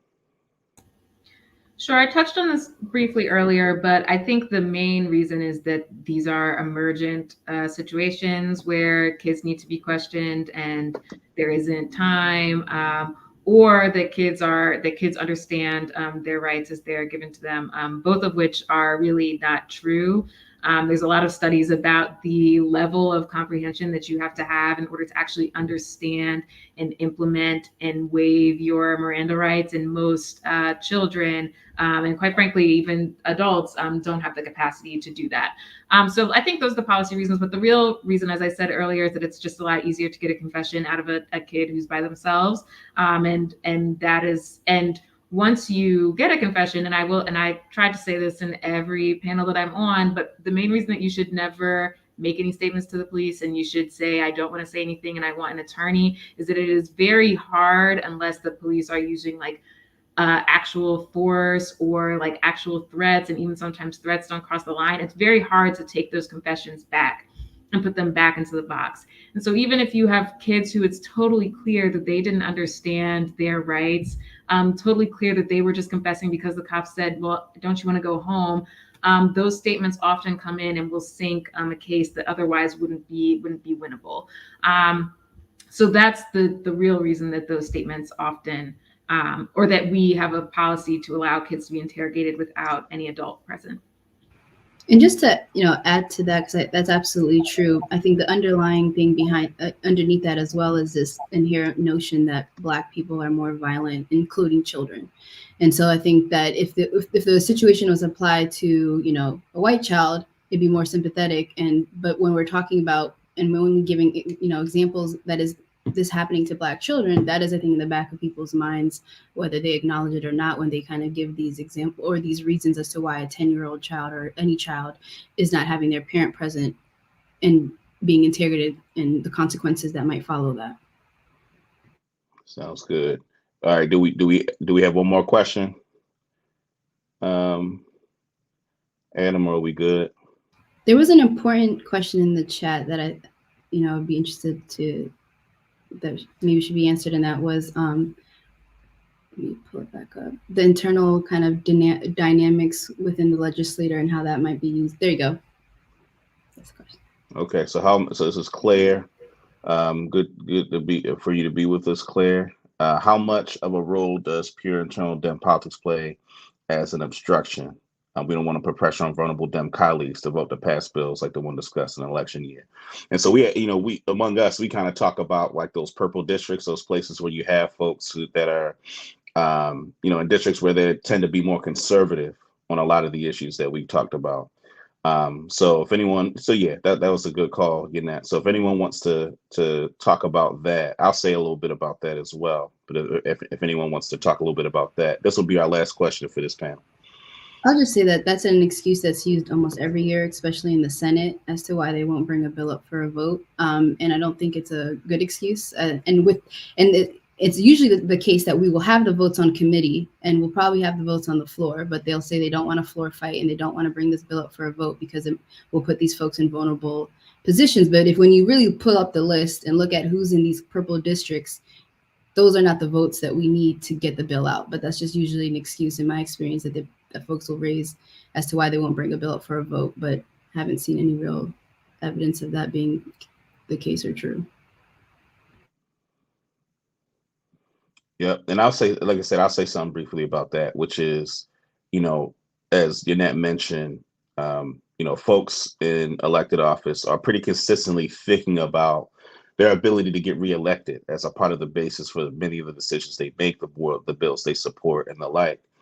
And I think too often, one of the things that happens is that, there are places that are pretty solidly Democrat and that are more left. So there's certain places in Baltimore City, certain places in Montgomery, Prince George's County, but there are also parts of the state that are Democrat, but I would argue are more conservative on issues that have to deal with Black people, right? So, and particularly when you think about public safety and things like, criminal justice related issues.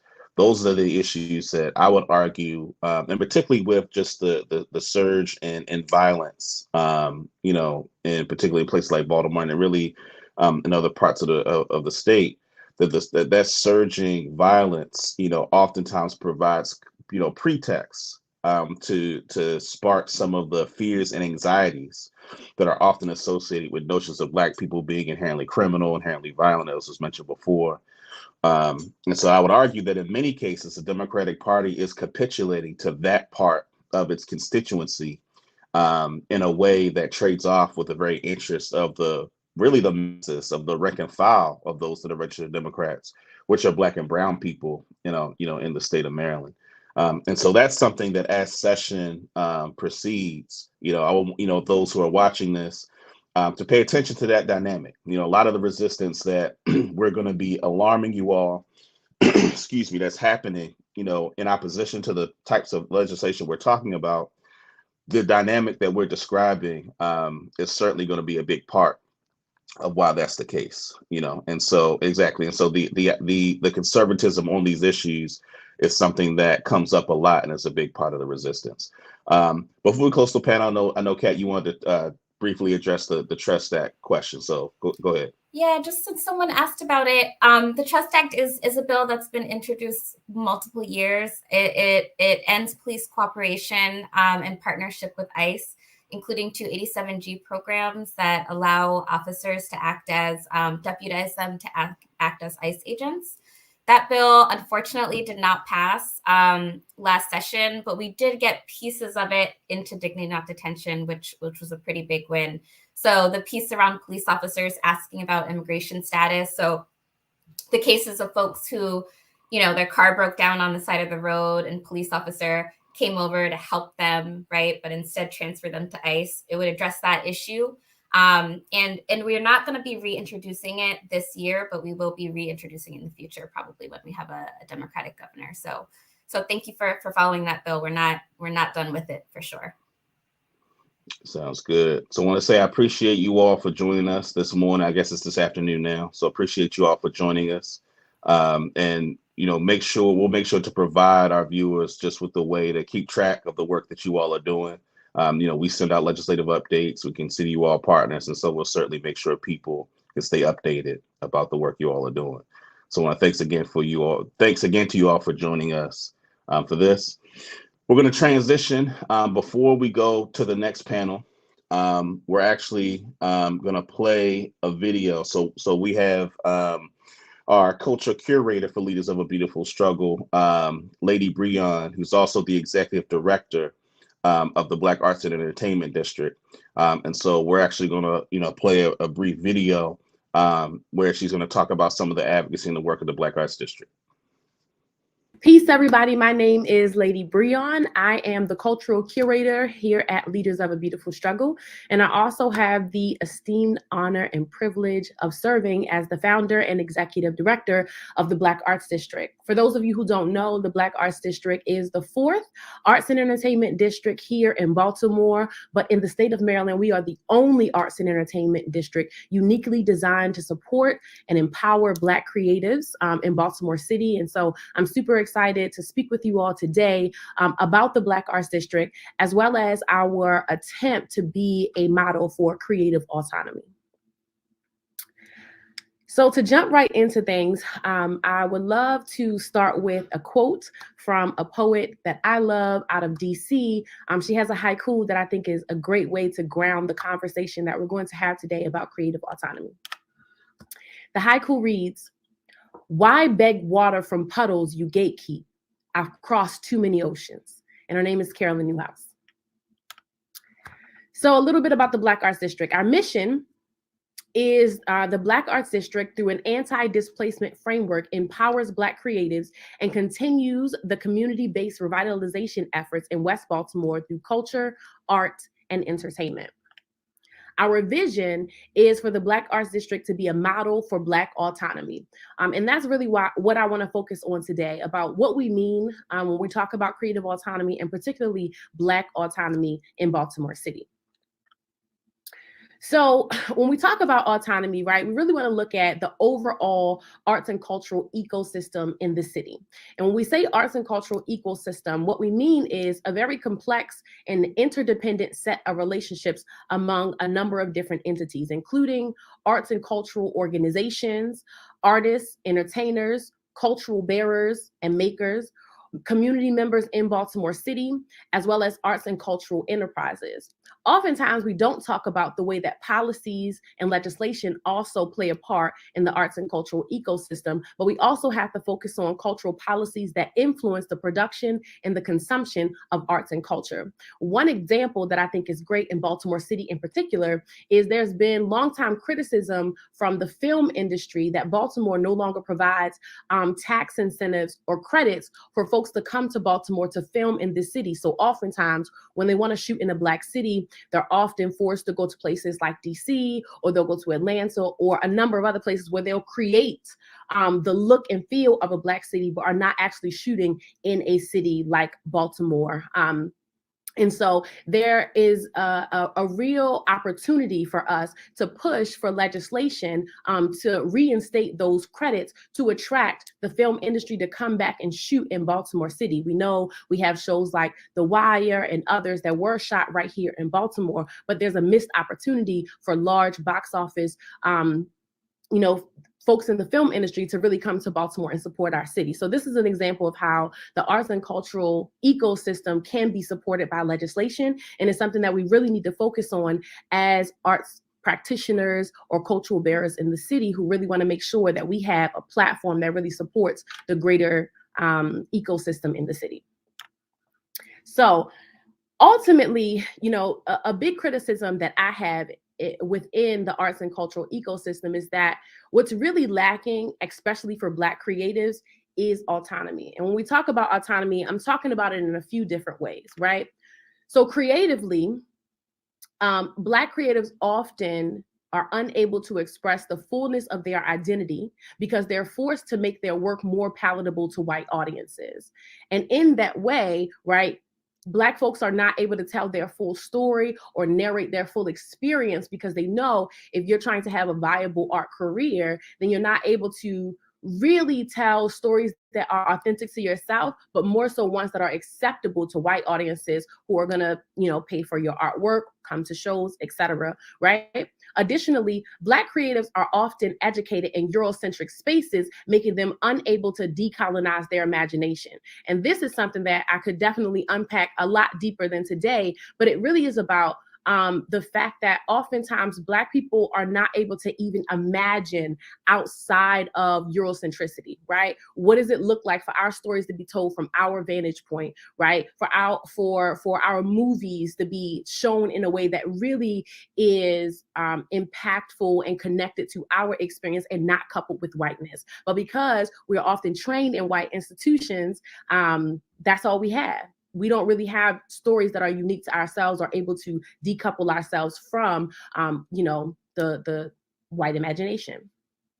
Lastly, I would say Black creative production is often evaluated within the context of the white gaze, making Black creative success a matter of one's proximity to whiteness rather than one's authentic creative expression and artistic merit. And there are a number of examples of this. When you think about the Grammys, when you think about so many different shows where people are able to be put on, it's not really about how great you are as an artist, but rather how much white America values you as a Black creative, right? And so if we are able to have our own institutions or create our own bodies where we are the metric of success or we are the metric of artistic merit, then it's not about how much white America deems you as a great artist, but it's really more about your own artistic merit.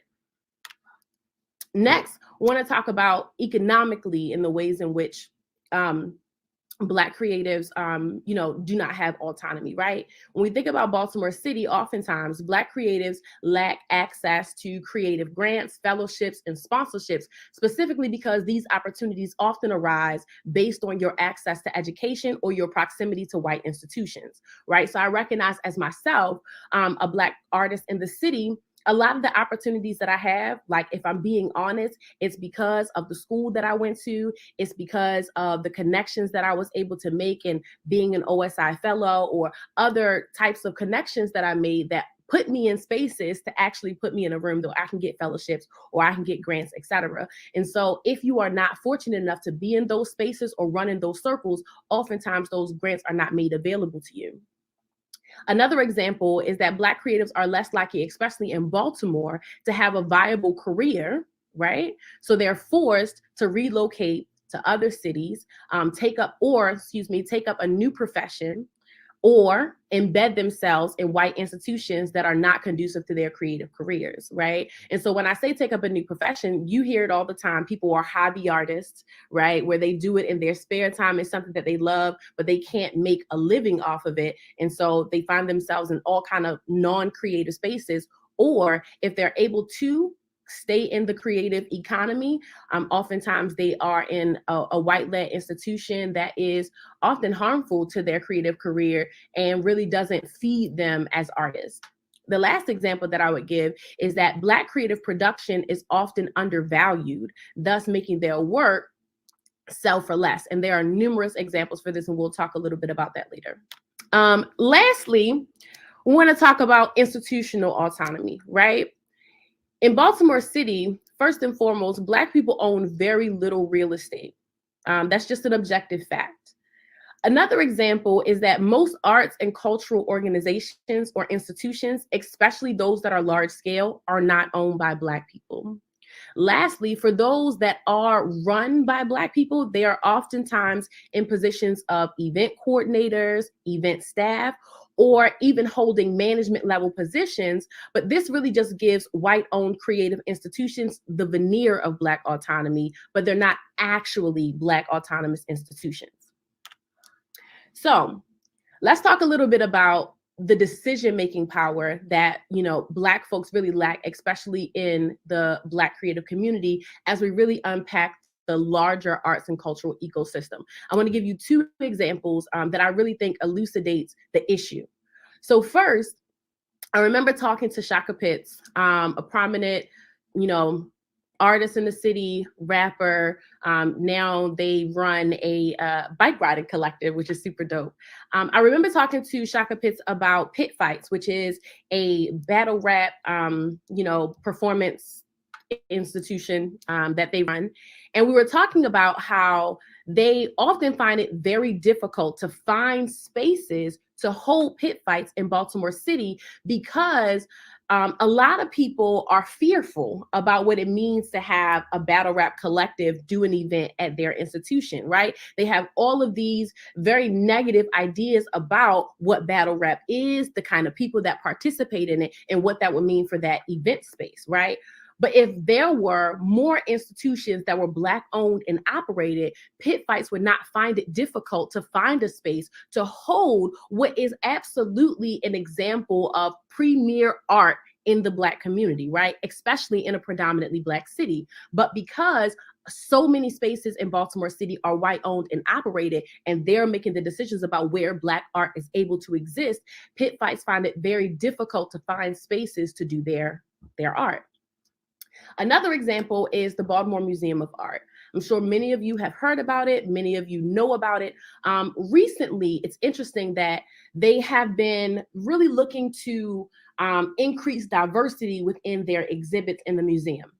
And while this is commendable, there's a number of issues that I have with the ways in which the large scale, especially visual arts institutions are looking to diversify. So if we take BMA as an example, they have sold off 3 major pieces in the museum to garner something around $65 million in order to bring in more diverse pieces of art. They're saying that they're going to dedicate something like $10 million to support, Black and brown exhibitions in the museum. Now, we can stop right there, because for me, it really shows a disparity in the arts community that 3 pieces of art could then fund $10 million worth of art for Black and brown artists in Baltimore City, right? Because obviously their art is undervalued in such a way that 3 pieces of art could fund a whole room, right, of art from Black creatives. I think additionally, the fact that this institution, one of Baltimore's largest museums in 2021, for the first time is doing work to diversify its collection, really speaks to an issue in a predominantly Black city, as this institution doesn't really reflect the people in this city, the artists in this city, or the larger arts and cultural institution. And if you read the type of backlash that they have been getting for even attempting to diversify the museum's collection, it really shows a real disparity and issue within the creative community, not just in Baltimore, but across the United States in general. Moreover, I think that while I'm not saying the Baltimore Museum of Art should not have Black creatives doing exhibitions in the museum, what I am saying is that oftentimes when you have institutions that have the money, that have the wherewithal to take $10 million and pour into Black creatives to have exhibits in the museum, what it does is it creates a siphon from the Black community, the Black creative community, where now large art connoisseurs or folks who are really looking to, consume art are now going to find Black art at the BMA rather than all the places and spaces in the grassroots or all around Baltimore's community has been putting on for Black artists for so long. And so don't get me wrong, I think that there is an obligation, especially for public institutions like the BMA, to have diverse collections that include Black artists because it's a Black city,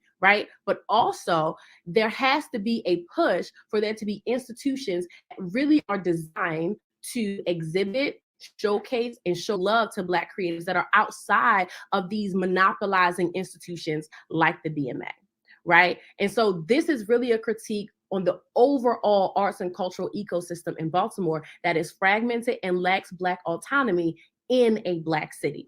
So the Black Arts District, as an institution that is really designed, again, to be a model for creative autonomy and also to support specifically Black creatives in Baltimore, is looking to really make change and answer this call for building, right, institutional power and Black autonomy in Baltimore. And the way that we're doing it is, first and foremost, we are looking to launch a $10 million campaign to build a ground-up development on Pennsylvania Avenue that will be an art center in the 1900 block of Pennsylvania Avenue. And so this is a mock-up drawing of what it would look like on Pennsylvania Avenue, sitting right between Upton Boxing Center and the pre-existing Harris Market Center, where you'll find programs like Jubilee Art. And so the opportunity here is really that the Sanaa Center will activate a current vacant lot, right, that'll help create a full block of arts and cultural institutions in the 1900 block of Pennsylvania Avenue, and be able to attract more people and investment to the commercial corridor. People know in West Baltimore, there is a really bad rap about, Pennsylvania Avenue, West Baltimore being a dangerous place, people not wanting to come and do any events, et cetera. And so we're really trying to shift the narrative and really show a proof, right, essentially, that Pennsylvania Avenue is a viable corridor and a place where artistic excellence can thrive. And so the Sanaa Center specifically will be a local economic and cultural engine that would empower Black creatives, strengthen the historic Pennsylvania Avenue corridor business district, and generate new jobs and bolster, right, the arts and cultural ecosystem in both Baltimore and the DMV at large. And so some of the things that we're going to be featuring there are going to be private offices, co-working spaces, creative incubator services, performance space, as well as art making studios. And so I want to talk just a little bit about the numbers, right? And so this project is going to be a 3-story construction expansion of the Harris Market Center, as well as, again, a ground up development that will be a 1-story with a mezzanine, about 13,000 square feet of space. And we'll have about 9 to 12 potential office spaces and about 10 potential art making spaces. Again, this is going to be a $10 million development, and we're still raising $7.2 million in capital. And so we're really fortunate to have already raised $2.8 million. And again, once we launch that capital campaign in 2022, we are really going to be calling on the support of both local government and the philanthropic community. And I want to be clear, this call to action is not about the lack of sovereignty or Black wealth. But when we look at the conditions of the Black community and the lack of Black autonomy, it is not as a result of our own issues, but rather we're talking about white supremacy and systemic oppression that has been set up in such a way that has denigrated the Black community. And so in order to build it back up, the dollars should be flowing from public sources, government sources, and philanthropy, who absolutely played a role in the conditions of the Black community. Or when you talk about philanthropy, understanding that a lot of that money was built off of the backs of Black people in this country. And so we should be demanding, right, that funding is used to support Black infrastructure building and Black autonomy.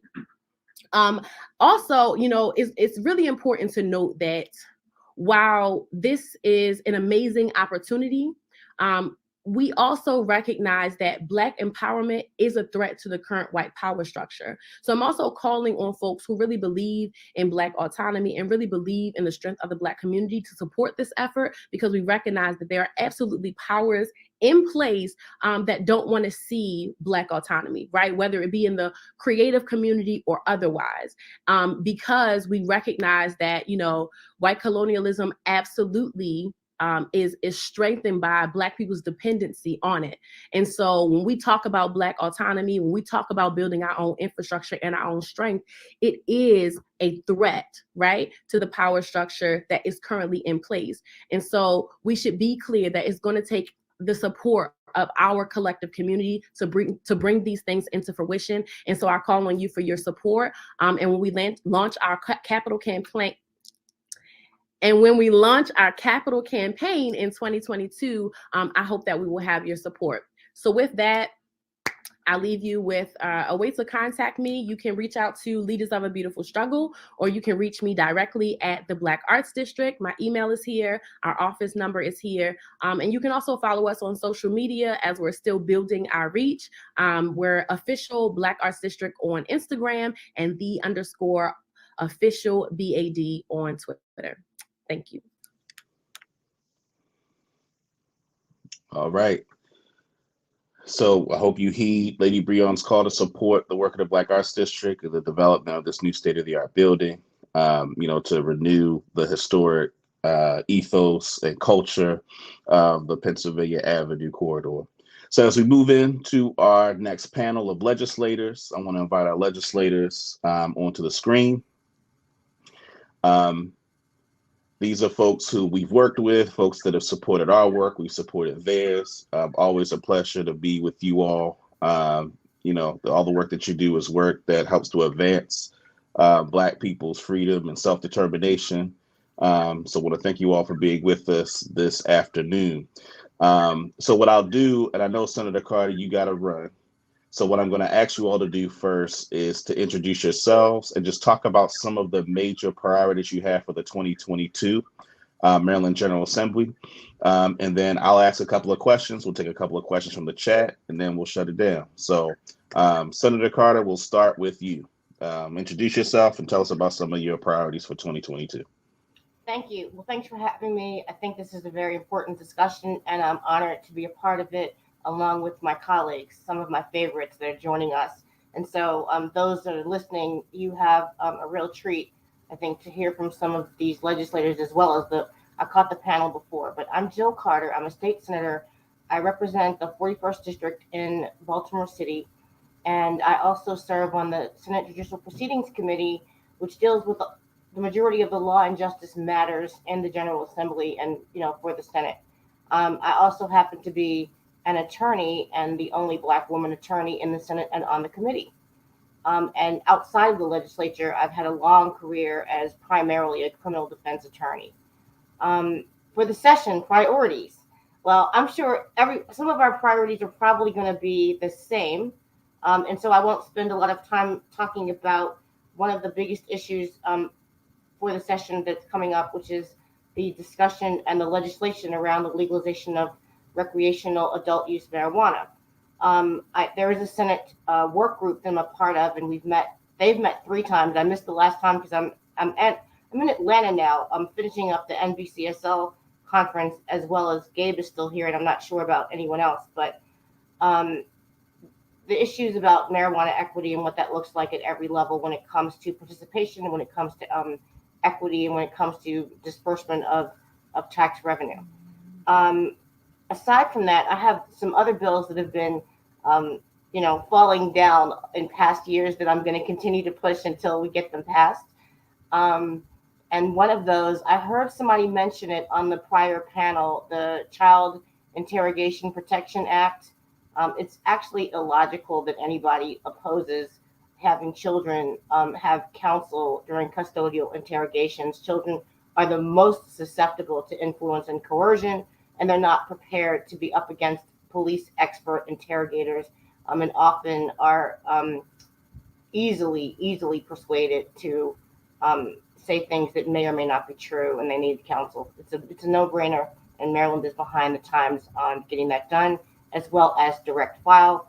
It's been about 10 years now, off and on, that I've been pushing ending the automatic charging of children as adults, which is called direct file for brief. And we are a state that, although there is something called a presumption of innocence that governs our criminal justice system, we say that when it comes to people under the age of 18, if they are accused of any one of 32 enumerated statutory offenses, they are automatically charged as adults. And of course, this most negatively impacts Black children in Maryland.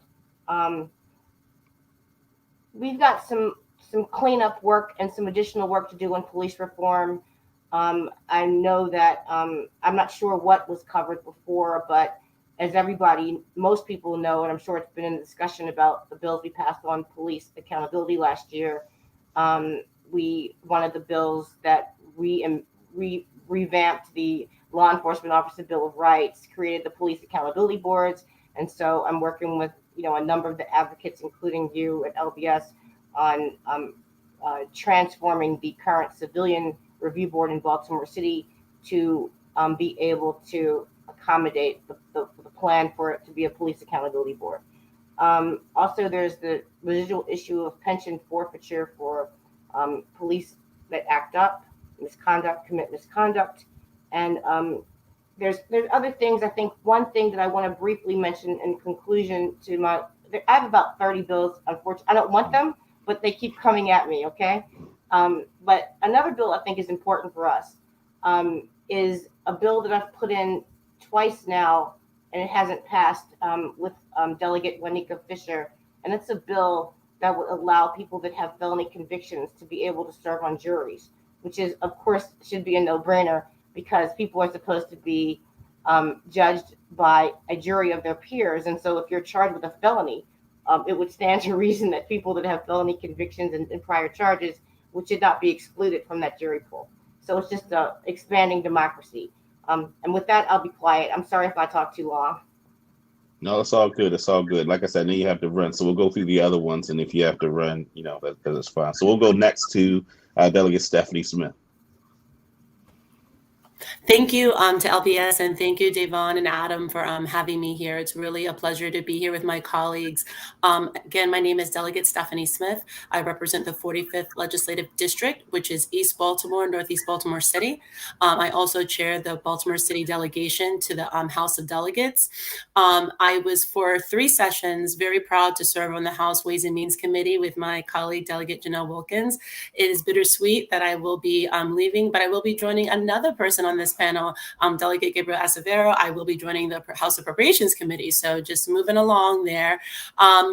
I just wanted to lift up before Jill leaves that I'm excited to be partnering with her on the work to ensure that the existing citizen review, board in Baltimore City is adequately accommodated by the new legislation, because we have been endeavoring to increase civilian oversight in Baltimore City in ways that other jurisdictions are just beginning through the charge of House Bill 670 to do. So we want to make sure that whatever progress we've made, we don't lose ground, that we just continue to add to their ability to be effective. As some of you may know, my time in the legislature has involved a lot of themes around Black hair care, and as well as the fact that discrimination of Black hair is also a proxy for just racial discrimination generally. So in addition to working with my colleague, Delegate Jheanelle Wilkins, to pass the Crown Act, I was happy to partner with LBS on expanding opportunities for barbers, particularly master barbers, to also take on more apprentices. So now the cosmetologists have reached out, y'all. You can't leave the cosmetologists out. So currently it's a 1-for-1 apprenticeship training, similar to how it was for barbers. Because there's a lot of other activities happening with the cosmetologists. We're not going 3-for-1 for the barber, like we did with the barber apprenticeships. We're going to be doing a cosmetologist that's a master can take on 2 apprentices, just to help people move along, because some folks have a lot of talent, but they don't have the credential, and that credential could be an impediment to them really earning more money and moving forward on a path to even starting their own business. So I'm happy to partner with the cosmetologists on that. Also, one of the things that we've been hearing about lately is we need to address trauma. Many of the people before you on this panel have focused on trauma responses within the context of public school. And we know that after the Affordable Care Act was passed at the federal level, it really exploded access for people to get mental health treatment. But the elephant in the room is we don't have enough people who are in the mental health workforce in general, nor do we have the pipeline diversity across race and ethnicity and language background that we need. So I'll be working on a bill that really is focused on the workforce diversity pipeline. It's modeled after a bill out of Minnesota, no less, that really looks at there's hours that you need to get certain licenses. So even those people who are providing supervision to get those licenses, they themselves are not diverse. How can we make sure that the supervisors across the continuum of mental health care, those that are providing the front door opportunities to people to get licensure, they themselves also have to be more diverse? And the existing mental health workforce needs to be more culturally competent. We can't have continuing education credits that recommend culturally competent classes. It needs to be a benchmark or of a minimum requirement of certain amount of hours to retain your license that show that you have learned or are expanding your understanding around cultural competency. So it's really looking at how do we get the folks that are already in there more culturally competent? How do we diversify the ethnicity and race of those that are pursuing this as a career? I'm looking at how can we expand current tuition reimbursement and grant programs to include not just physical health providers, but mental and behavioral health providers, and also how we ensure that those who are not functioning as social workers, psychologists and psychiatrists, it can't be only based mental health providers that are provided opportunities. So we really also want to look at, peer education, how we can support that, but also how can we ensure that people that are getting trained to be substance abuse and other community-based mental health providers, how they can also get access to training and more financial support to pursue those careers. So I know that this one bill won't solve everything, but if Maryland is going to be the 4th most racially diverse state in the country and the most racially diverse state on the East Coast, we have to have a mental health workforce that reflects that, because we can't keep talking about addressing trauma if the act of going to seek mental health only reinforces the trauma. So that's something I'll be working on. There's a couple of other bills. I won't go down a litany. I don't quite have 30, but I need to double check. I might, have more than I thought I was going to have, but I'll leave it at that because I thought that might be of interest, particularly of the folks who have assembled listening today. All right. Thank you, Delegate Smith. Now we'll go on to Delegate Jheanelle Wilkins. Hi, good afternoon, everyone. I'm so glad to be here with you, especially alongside my wonderful colleagues in the House and Senator Jill Carter, who always holds it down for us in the Senate.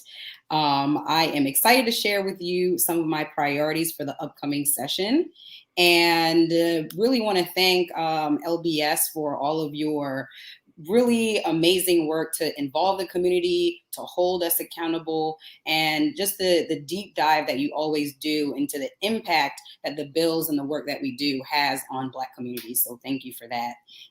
While Senator Carter's here, I want to flag one of the bills that her and I are doing together. We're having a great Baltimore, Montgomery County unity here in working on policing issues, particularly around pensions. So just to back it up, I represent District 20 in Montgomery County, and I serve on the Ways and Means Committee.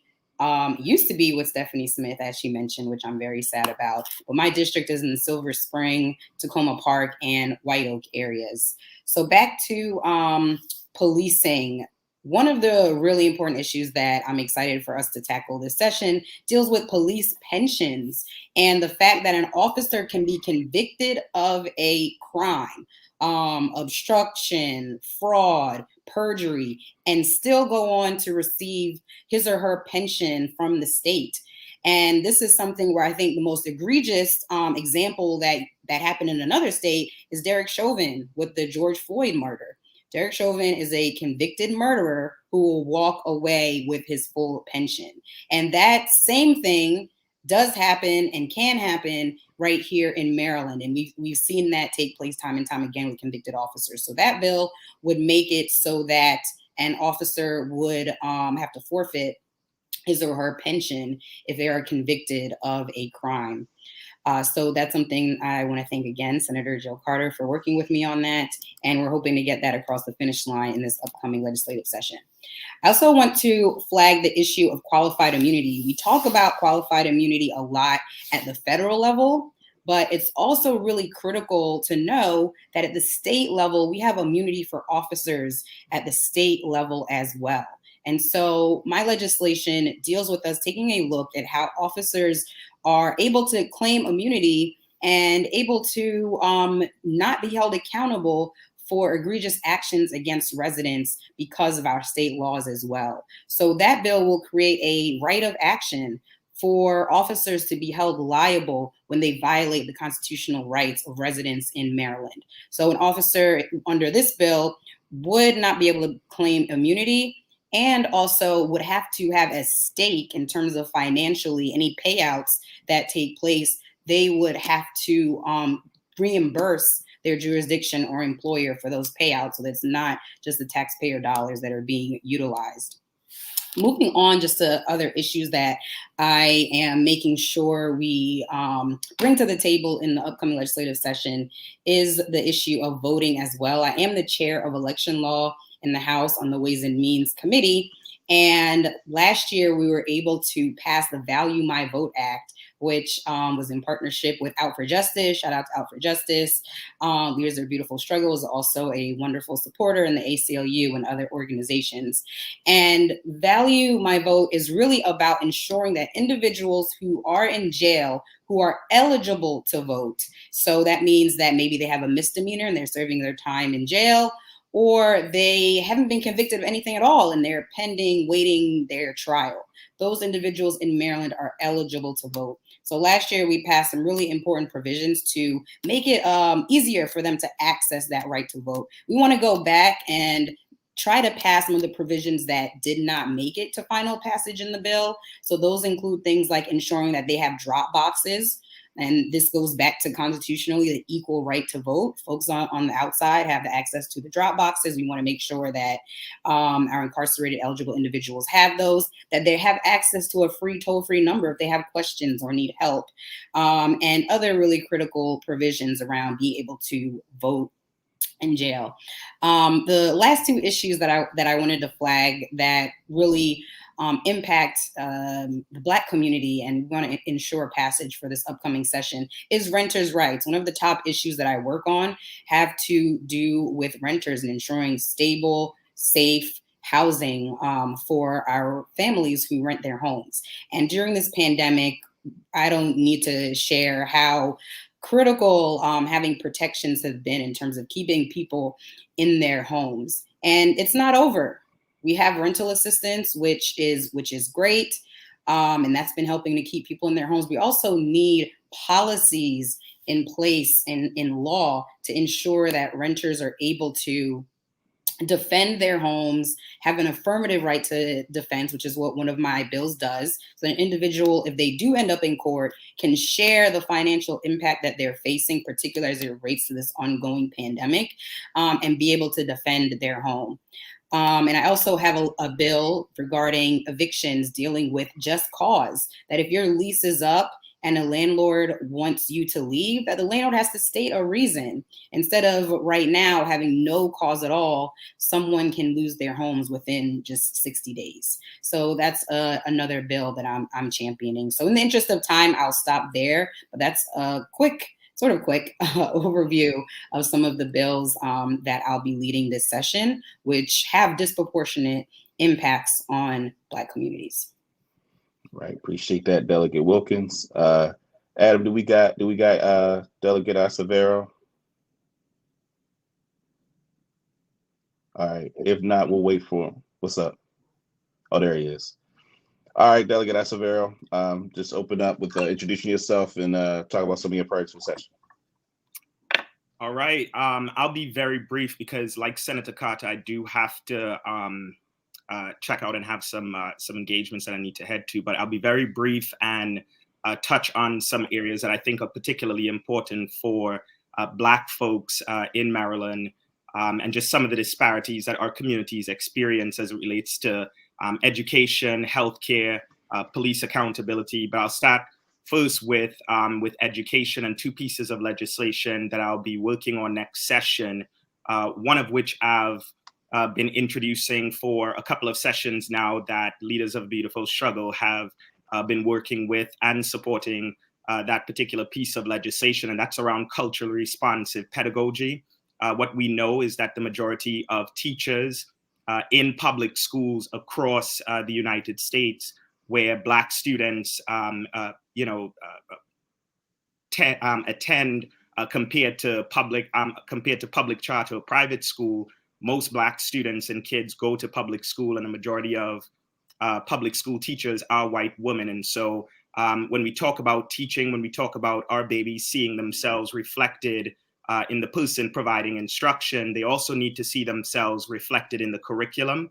And so what we really need to talk about is how we decolonize school curriculums, where we're not just teaching an accurate account and being inclusive about history, but we are ensuring that if any child is leaving a integrated science course, there's no reason why they shouldn't know who George Washington Carver or Lewis Latimer were, and the many contributions to science that they've made, or to history, or to social studies. And so we really need to examine our school curriculums and see how we can not just work with various stakeholders to ensure that there's training, but there's culturally responsive pedagogy.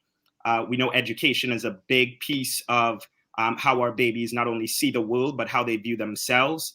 And so we have to really lean in and ensure that we're looking at school curriculums and decolonizing them in a way that an accurate account of history is not just being told, but our kids are seeing themselves reflected in the instructions and the material that they're learning or reading from. The second thing is I'll be introducing a school meals for all legislation.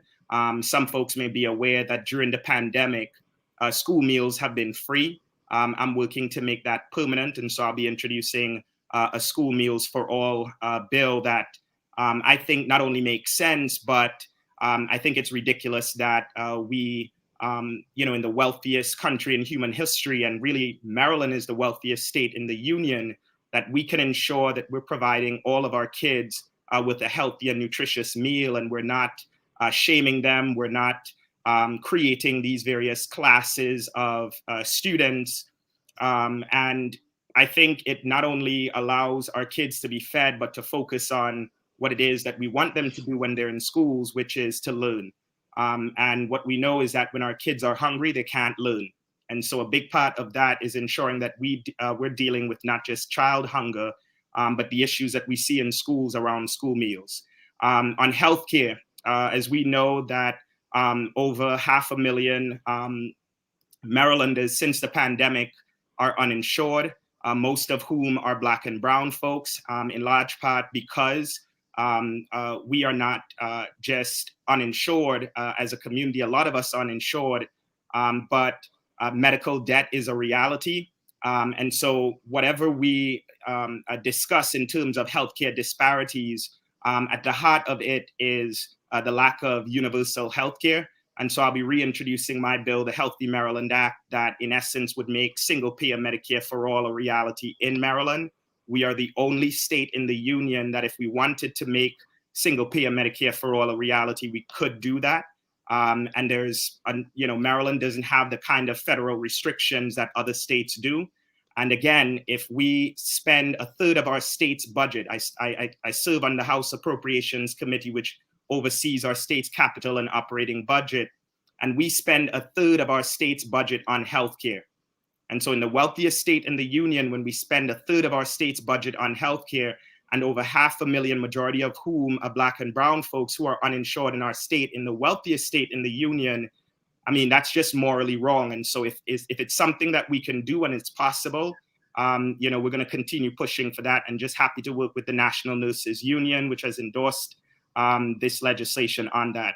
On police accountability, some folks may be familiar that I served in 2020 on the House Work Group on police accountability in Maryland. And during those proceedings, if folks were following, I raised a number of issues that were not included in terms of the recommendations that ended up becoming legislation that we, voted on. And some of those things that I think are very much of concern and related to the issue of police accountability, and I'm just going to run through them really quickly, really represents the unfinished work of the General Assembly. And if we look at the history of police accountability and how the Maryland General Assembly has approached it, it's always been not just in a piecemeal approach, but they don't come back or revisit the issue until 5 or 6 years later. And so I think a lot of us in the House and in the Senate were pushing to see if we can go further so that we don't have a situation where another Black person is brutalized by police that then serves as an impetus for action, but instead being proactive and passing the necessary legislation that our communities have been demanding for a very long time, and stop this sort of piecemeal approach, right? We know that Black people's love language is policy. And so at the end of the day, if people aren't willing to put forward serious and substantive policies that address some of the systemic problems that we're talking about, then they're not serious about really addressing the issues that we continue to say is a problem. And so on police accountability, one, we need to look at the issue of white nationalism in law enforcement. Maryland Congressman Jamie Raskin put out a report on that, an FBI assessment that is very troubling. And I think if we're talking about police accountability and we know about the history of policing in America, that it makes sense for us to be looking at white nationalism and ensuring that we're rooting that out as well. The second thing is we did not ban, we reformed no-knock warrants. And that's something that has to be a key piece of police accountability. Not only is it dangerous for civilians, but certainly for law enforcement and the positions that they put them in. but we know that these kind of practices are often used to brutalize Black folks when it comes to policing, and quite frankly, they're practices and policies that shouldn't exist. We also need to look at the issue of ending qualified immunity in state court. I brought that up on the work group as well. There are a number of other states that have done that, from Colorado to New Mexico to California. Florida is currently debating it right now, and I think that's just something that we can certainly work on and should have worked on, but we didn't. Another issue, and I'll end here, is that we often don't talk about the role of the prosecutor around police accountability. Oftentimes those folks are the ones who would exonerate or let certain police officers who have not only brutalized but continue to serve on the police force, allow them to continue with impunity. And so we really need to take a look at the role of state's attorneys and quite frankly, the incestuous relationship between prosecutors and police associations and police groups. And I will be introducing a legislation that simply says that, if state's attorneys who accept contributions from police groups must recuse themselves from investigations and prosecutions of police brutality cases. According to Mapping Police Violence, 97% of cases of police brutality, prosecutors decline to bring charges, and only 1% result in a conviction. And so we really need to take a deep dive on the role of prosecutors and the role that they play in police accountability. And so I'll stop right there. Thank you to LBS for, just creating space for us to have conversations about our community and the bills that are important to us, and how we move forward in a way that includes all of us and doesn't exclude any Black folks. So thank you all very much. Really appreciate it, and we'll continue to show solidarity with LBS and their priorities. Thanks again. Yeah, sounds good. Appreciate that. So what we're gonna do, I'm gonna ask really just two major questions, and then invite folks in the chat to ask a couple of questions. The first one, and I want to ground this in the fact that there have been many significant changes in the legislature over the past couple of years, right? We have a Speaker of the House of Delegates, the first Black person, first woman to be the Speaker of the House. We have a new Senate president that is presumably more progressive than the previous one. We have a lot of folks who, people of color, Black folks who've ascended to certain positions within the Maryland General Assembly. And so again, one of the first of the two questions I want to ask is if you all can speak to what are some of the continued challenges that face those of us that are advocating for the kinds of policies that we're pushing for that are rooted in racial justice and Black liberation. As we kind of talked about on the previous panel, a lot of this stuff that we're advocating for, stuff like, the child interrogation stuff, like that stuff is really the floor of the kind of things that we should be able to pass through the Maryland General Assembly. And so just from you all's perspective, and having in mind, we have a lot of viewers who are folks that call their legislator and talk to their legislators, and have conversations with their neighbors. So, speak to them about, what are some of the major obstacles for pushing the kinds of legislation that you all have talked about, and some of the ways that folks would be helpful in pushing it along. I can jump in.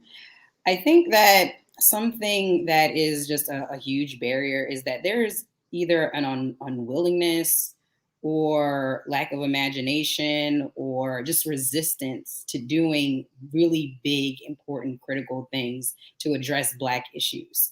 And I think the biggest example of that for me is that all that we did on police reform this year, could we have done more? Absolutely. But the things that we got done were things that we were told were just completely impossible. I remember my first legislative session, I introduced this bill that dealt with racial profiling. It was about people hanging things in their rearview mirror. And the police officers in every jurisdiction, they were disproportionately pulling people over for this rear view mirror obstruction. And of course, there's Black and brown people that were getting pulled over at this high rate. And it was this crazy controversial bill, at least on the House side, to even talk about racial profiling and call this out and show the data, and this really simple bill that would have just made it so that officers couldn't pull people over for that. And it was a really big deal. And we were able to pass it after it was introduced 3 times. I was able to pass it in my very first session when I was the sponsor of the bill. But I always think about that and how crazy that entire discussion and conversation was. But now we're at this point with policing reform where we've done all of these major things. And I want to give credit to Senator Jill Carter in particular for her long-term fight on this issue. So I share that example just to say that there is we're always fighting. Every single person, every single legislator on this call, on this broadcast, are always fighting and pushing against sort of this unwillingness to really imagine and do big things on some of these issues, and the idea that it can't be done. But then we really saw this legislative session, how much we can actually push and get done where there is that public outcry and that demand. Can I jump in real quick? Yep. One of the things that I've been thinking about over the years, and even before I got here, is that there's a difference between someone that has an ideology that's different than mine or very different from those on the panel, and people who don't have an ideology at all. And I can actually deal with someone that has a completely different ideology than me because I understand what motivates them and what matters to them. But unfortunately, just because someone is a Black elected doesn't mean they have an ideology that even has any relationship to advancing Black people. It might be a very kind of primitive, well, if I helped a few people in my district get a couple of things done, then that's great. But some people do struggle to have a more macro, complex systems change view of the world and their ability to contribute to it as an elected official. So I would say it's not that some people necessarily want to harm Black people. They just haven't thought that this role could actually help them advance Black people. Because in some ways, like, I don't want to speak for the people on this panel, but I don't think anyone on this panel got in it for the steak dinner. It might come, but you're not there for the steak dinner. I don't think anyone on this panel is there for the tickets. So when you elect people that are more interested in the trappings than in the opportunity to advance policy, that's where you'll see a lot of people of color in a place, but not necessarily see a lot of power or attention provided to issues for people of color. Well, I do want to give people a very positive thing to look towards, is that I think that this session and these past few sessions, we've seen the power of coalition. We've seen the power of coalition within certain people across the state working together. We've seen the power of coalitions on specific committees. We've seen the power of coalition and partnership between the Latino caucus and the Black caucus. So I do see some bright spots when people are realizing you can't go it alone. But if you can find those bright spots in those other parts of the state of the coalition of the willing, you can make some things happen. So I think that's something that's newer to this environment. And I think that we need to continue to grow that. Go ahead, Senator Carr. Thanks. Just adding my 2 cents. So I think the impediments are clearly leadership and structure. And even though we've had some changes to leadership that are improvements over the stagnant leadership of the past when it came to particularly Black and progressive issues, it's still the institution. The institution is still the institution. And those that tend to be in the leadership and promoted into the highest positions of leadership have traditionally not been people that have been major proponents of Black progress or used Black issues as priority. And so that is something that we still find ourselves up against, frankly, even with the change of the leadership. And then I'd also want to just point out that the things that we got done in the last couple of years that have been long time coming, such as the HBCU legislation, such as the police reform, a number of other things, even to some extent, bridge to Maryland's future, blueprint for Maryland's future. I'm sorry. I've been through so many. Bridge to excellence, blueprint for future. It's kind of this, melts together. These were done under Republican governor. And I point that out to say that it's been my experience, and I can't speak to what we can look forward to next year and in the future years when we have likely a Democrat governor. But when we have had Democrat governor under since I've served, the leadership of the General Assembly, the Democratic leadership, has been less progressive, less inclined to progress on these issues. But with the Republican governor, there's someone and a philosophy that you have to juxtapose yourself against. And so that has created some of these pathways to get more progress done under a Republican governor. And so I think it's important for people to ensure that doesn't happen. Force Democrats to be the Democrats that we say that we are. Not once we have a Democratic governor, first of all, there's no reason right now why we can't get anything done because we have a supermajority of Democrats in both houses. And the number of Democrats that are in the purple battleground districts are a minority of Democrats. They are not the majority of Democrats. And so for the most part, we should be able to get anything done we want to. But frankly, when we have a Democratic governor, that's going to become even more true. So there's just no reason that we can't move forward on some of these things that we haven't been able to do until now. And finally, what has made a major difference is frankly the people, the legislators, such as the delegates that are right here, and many of their other colleagues, they've made the difference. They probably would not be able to fathom, and I say this all the time, what it was like just 5 years ago, and certainly not 10 years ago, when these intelligent, younger, more progressive, less apologetic, more independent people that are willing to challenge establishment that isn't working for us. When they weren't there in the numbers they were, it was a completely different institution. But I do think that there's hope because of them. And on that note, I'm going to go.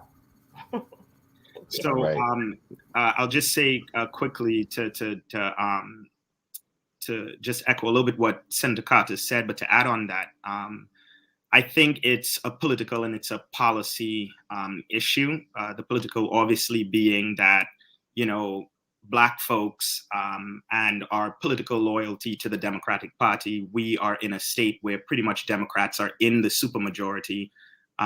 Democrats had already controlled the House of Delegates and the state Senate, but in 2018, we picked up some seats in the Senate and we picked up even more seats in the House.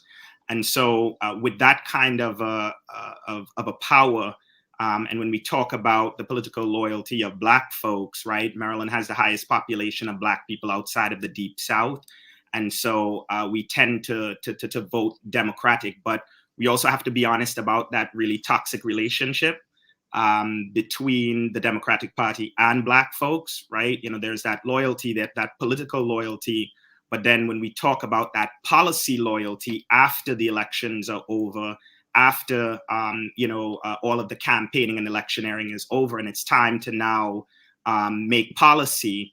As I said earlier, Black people's love language is policy. And at the end of the day, we don't want pandering and performative wokeness. We've seen that. And that's not something that really changes the material conditions in our communities.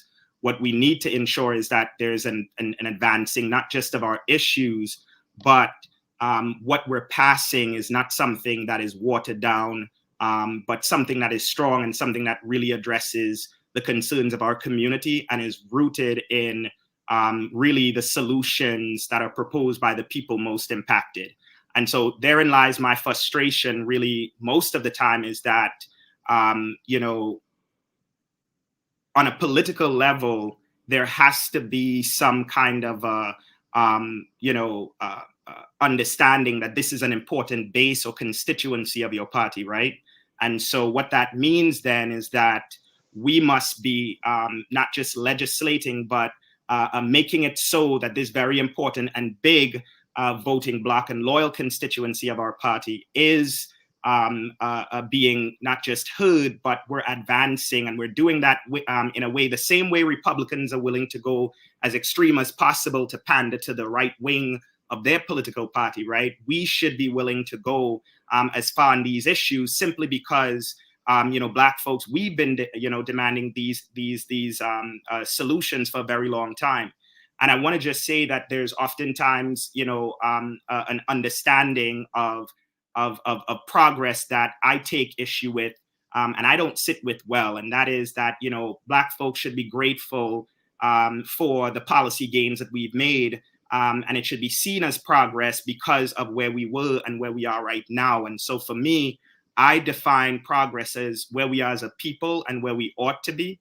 And are we where we ought to be on healthcare? Are we where we ought to be on education, police accountability, HBCU funding equity, to addressing violence, etc.?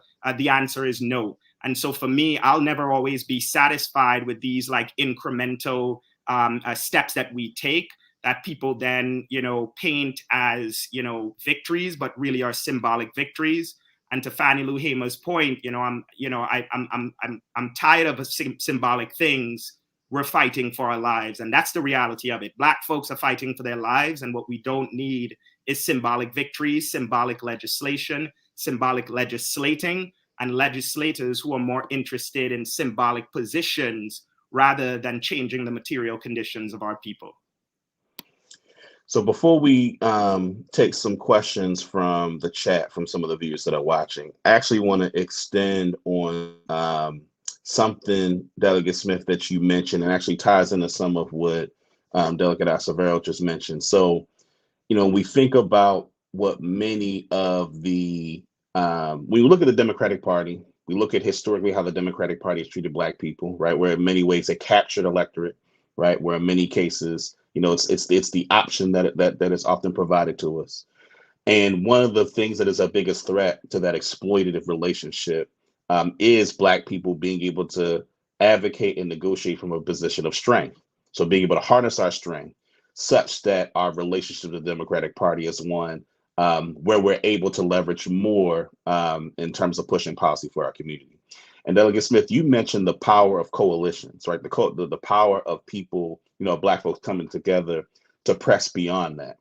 So I want to ask you all to speak to that dynamic that you talked about, because I think we've sufficiently addressed, the inadequacies of the ways in which Democratic Party leadership and structure have traditionally catered to, as Delegate Acevero said, much of the symbolic victories over the substantive ones, right? And we see that across the board, not even just the state legislature. We see it in our local jurisdictions. We see it nationally. And so if you all could actually speak to, speak more directly to some of the ways in which those coalitions have been able to use the current moment in a way that you and others have been able to extract, more benefits for Black people, in that direction. Because what I want the viewers to observe is that while it is true that, we live in a society structured on racism and white supremacy, we're clear that this society is structured in that way and provides incentives for people to maintain the structure. As Pastor Brown said in the beginning, being able to talk about our abundance, right, and where our power is, I think provides us a good pathway to us thinking about how we can effectively challenge the machinery of the Democratic Party and how it maintains us as a captured electorate. So if the both of you could speak to just some of the ways that you've actually observed the power of that coalition, Delegate Smith, that you talked about earlier. Oh, no, thank you. That's a good question. And it actually is something that both Delegate Wilkins and I can talk about from our service on Ways and Means. So coming out of COVID, we know there were a lot of challenges, right? People didn't have enough money, didn't have enough food, didn't have enough of a lot of different things. And we didn't have a special session, right? And one of the things that, was stated publicly was that the legislature needed more time to actually execute a package that would be beneficial instead of rushing. That's where the leadership was. And I respect that's where they were. But when people have been waiting for a year, that means when we do come back in a session, we really do have to work very hard to make sure that the relief package is as comprehensive and as helpful to all Marylanders as possible. So one of the concerns that existed not only within our committee, but also within the Latino caucus, of which all of us are actually members of the Latino caucus, right? Is that we wanted to ensure that those of us who filed for taxes, with the I-10 number, were also eligible for relief. Some of these people are undocumented individuals, some of them are not. But either way, they work, and they are often precluded from federal relief during this time of crisis. And so when we're providing state-based relief, we wanted to ensure that it was comprehensive. Well, there was something else we had to remind people. all immigrants aren't Latino, right? And also some Latino people are Black, like Delegate Acevero. So there's a lot of intersections that sometimes we have to remind people about. One thing that many Baltimore residents might be unfamiliar with is that the #1 immigrant group to Baltimore are Jamaicans, just like my wonderful friend Delegate Wilkins, right? But sometimes because they look like the majority of the people in Baltimore and they're speaking English, you're forgetting that they too are part of this broader conversation we're having about supporting different people. So we made sure as a Black caucus and a Latino caucus that we expressed the importance of protecting our neighbors, our friends, our relatives that were perhaps not going to be included without a little more advocacy and coalition work. And then later on, when we're working on, the police accountability bill, there is a Black caucus criminal justice committee that is essentially composed of all the lawyers in the Black caucus, and we meet regularly. And one of the things most of us were really focused on was a strong use of force standard, one that got out of the officer's mind about what was reasonable to an officer, but looked at the totality of the circumstances. Is it day? Is it night? Is this involving a child? All these different things. And we really had to, lean on that coalition relationship to ensure that our partners that we worked with on ensuring that we were providing tax relief to all Marylanders that were suffering through COVID. We looked to some of our friends at the Latino caucus to join league with us because they also saw a vested interest in ensuring that a use of force standard was more protective of everyday residents and that it ensured that people did not hastily move towards using excessive force out of proportion to the totality of the circumstances. So I think that's a good example of it can't just be one or two people feeling really strongly about something. It needs to be a breadth of people across Maryland saying, this is what operationalizing our values looks like. It's standing up for our neighbors that have worked hard, have lost their shirt, and they need some help. And it also looks like ensuring that we have a use of force standard that's adequately protective. And I don't know if that would have happened the same way without those type of coalitions. Anybody else want to jump in? Yeah, I'm really glad you brought up coalition buildings. As we're talking about the Black agenda, and looking at our history in the United States, the power of coalition building has been really critical. In my full-time job, I actually work for a national coalition. We were founded in 1950, and we've been a part of every single major civil rights legislation that has passed, and every really critical policy for people of color.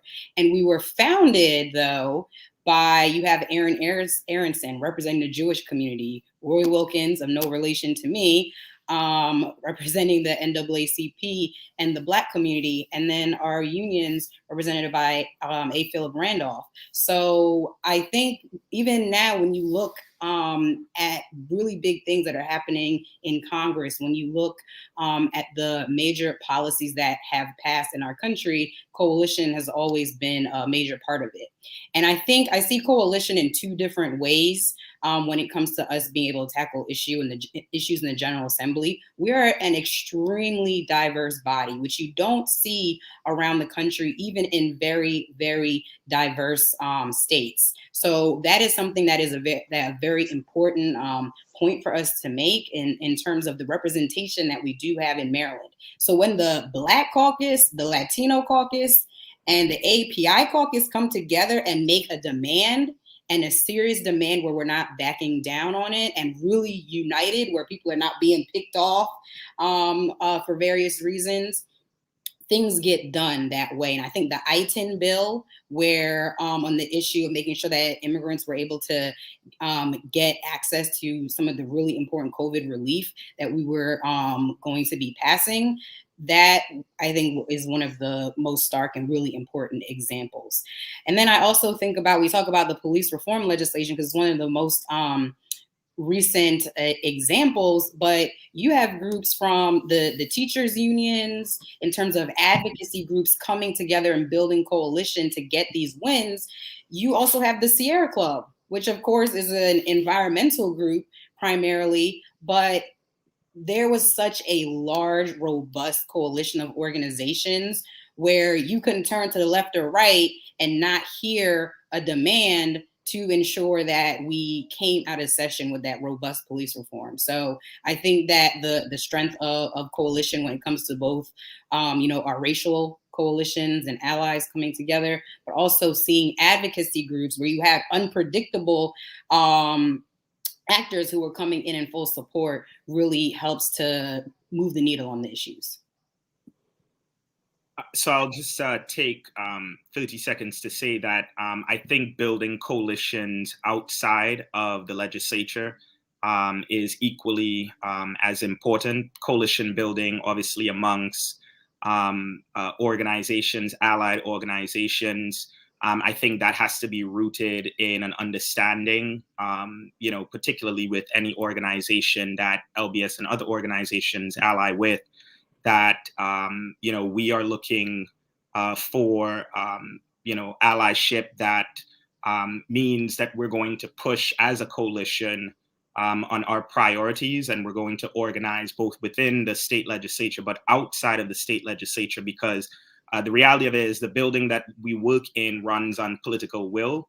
And whenever political will isn't present, we need like the will of the people to ensure that they're applying that pressure. They're educating folks on what it is that we're doing or about to do. We talk about cannabis legalization. I know LBS and a number of other groups are going to play an important role in ensuring that whatever it is that we do, that we're doing it in a way that centers equity, that centers reparative justice, that centers the communities harmed. And we're doing it in a way where, other coalitions can come and help, build that strength in order to get things across the finish line. I think coalition building outside of the state legislature is very, very important, because that's what kind of, in my opinion, drives what we do inside the legislature. And of course, we have various caucuses that do come together and on particular issues that, that are intersectional. But ultimately, the coalition building that happens outside of the state legislature is just as important amongst organizations, amongst organizers, activists, concerned individuals, etc. Appreciate that. So as we turn to conclude, Adam, do we have any questions in the chat that we want to raise? We'll probably take 2 or 3. So here's a question. Shout out to Dion Joyner Weems. If there's an everyday person living in Baltimore who absolutely agrees and supports what all you are advocating for, what specifically do you need me to do? This is simply calling out a representative. And I'm saying I want you to do what Senator Carter Smith, Acevero, and Wilkins are doing. Is that enough? Where are we supposed to vote? But is there anyone that the public should be, or any more that the public should be expected to do? So I'll let you all, take a brief stab at that. I'll start by saying that I think it's really important for everybody who's watching to recognize the power of, contacting your legislator. It can seem really small, but when a legislator gets, and you all can speak to this, when a legislator gets 20, 30, 40, 50 of the same message or the same demand from a large amount of people, that certainly impacts the trajectory of what legislators do and what they commit their attention to. So while it seems very small, I would argue that's something that's important. And so LBS, as is the case with other advocacy organizations, put out legislative updates, legislative alerts, where we tell you exactly what's going on. If something's in a committee, if there's a delegation hearing, that we need people to contact their legislators, in particular people of the legislature. Again, it seems small, but it's something that, doing that does so much. And I can speak from personal experience of knowing of legislators seeing me in the hall and saying, all right, Davon, you got all these people contacting me, what you want, and so that's just something that, it's hard to overstate the impact of that. But I'll let you all also speak to that. Well, in a past life, I was a federal and nonprofit lobbyist. So I was basically you. And one of the things that I think is important is that, yes, you should call, you should email. I'll be honest, calling gets a lot of attention because most people won't do that. Most people will send an email before they would call, but that extra step does say a lot. Also, electeds also talk amongst themselves, like, are you hearing anything, to kind of gauge, is this a one-off concern? Is this a broader concern? So even amongst ourselves, we're trying to gauge how important an issue is, you know, to folks by hearing if people have been reaching out. Something else I do pretty much all of my own social media. Everyone else doesn't necessarily do that. Sometimes they might have a staffer, you know, maybe it's them. But the thing is, like, if they do have staff that checks their email, they may not really personally, you know, see all the emails. Someone might bring it to their attention, like, hey, we're seeing a pattern here, you know, X, Y, Z. But when you actually start, you know, tagging people on social media, and I'm loath to say this because, I mean, hey, people tag me all the time, right? It actually have something to say, but it brings it to the surface in ways that sometimes maybe the email could get lost in the ether at times, right? So I often tell people, like, if there's something that's important, you know, and you have an elected official that does actually utilize social media, I know everyone doesn't have elected officials who do, but if you do, don't think that you can't reach out to them that way as well. Another thing is also, you could also ask to have a meeting with them. I think sometimes people think that they have to be part of an organization to request a meeting with their elected official or a part of some official entity, but you could just have the folks on your block say, hey, can we have a meeting with so-and-so about a few things that are important to us? Because we're much more accessible to you than your federal representatives are, right? And so in many ways, I think people don't realize that you do not have to be a part of some type of thing to request an audience with your elected officials. And I would encourage you to do so if you have multiple things that are important to you, so you can have a more substantive conversation. Yeah, I'll add really quickly and I'll hop off, but I think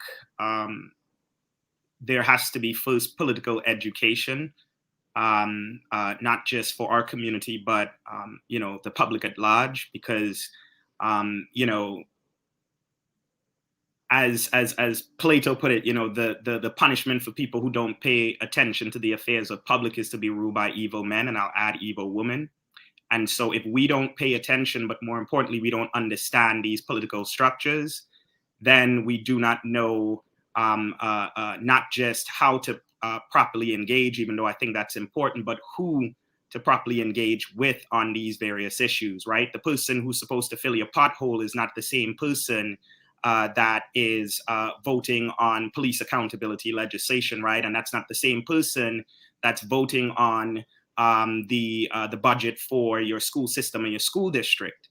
And so at that very first level, there has to be political education, continual political education, so that people understand at every single level of government, not only who represents them, but what they do specifically, because that then informs the engagement, right? Which is the second piece of it, which is the organizing, right? As oppressed people or as oppressed folks, organizing is the tool of the oppressed. And so whether you're organizing as an individual or within a particular organization, we have to continuously organize if the goal is liberation, right? And then lastly, it's you know, continuing to stay engaged. Civic engagement doesn't end at the ballot box. And too often, not just Black folks, I'll say a lot of folks assume that the people that we vote for are going to do what they say they did, what they say they would do, and what they would fight for. And so we have to be continuously engaged and ensuring that we're not just educating ourselves because we live in these communities and the decisions that are made impact our lives, but we have to ensure that we're educating ourselves on policy so that when things pass, we're not being hoodwinked, we're not being bamboozled on what is a victory versus what is a symbolic victory. You want to jump in, Delegate Wilkins? Yes, the only things I'll add is that now is a really great time to contact your legislators in the House and the Senate. Contact all of them, because we're going into session. What is it, January 11th? We'll be in session, and it's just around the corner. So you want them to be prioritizing some of the issues that we are referencing. And it can be as simple as saying, you know, qualified immunity bill that Delegate Wilkins is introducing. Just be specific about the issue. If you remember whose bill it was, that's great. If not, it's okay. Just state the issue and let them know that you'd like to see them prioritizing it.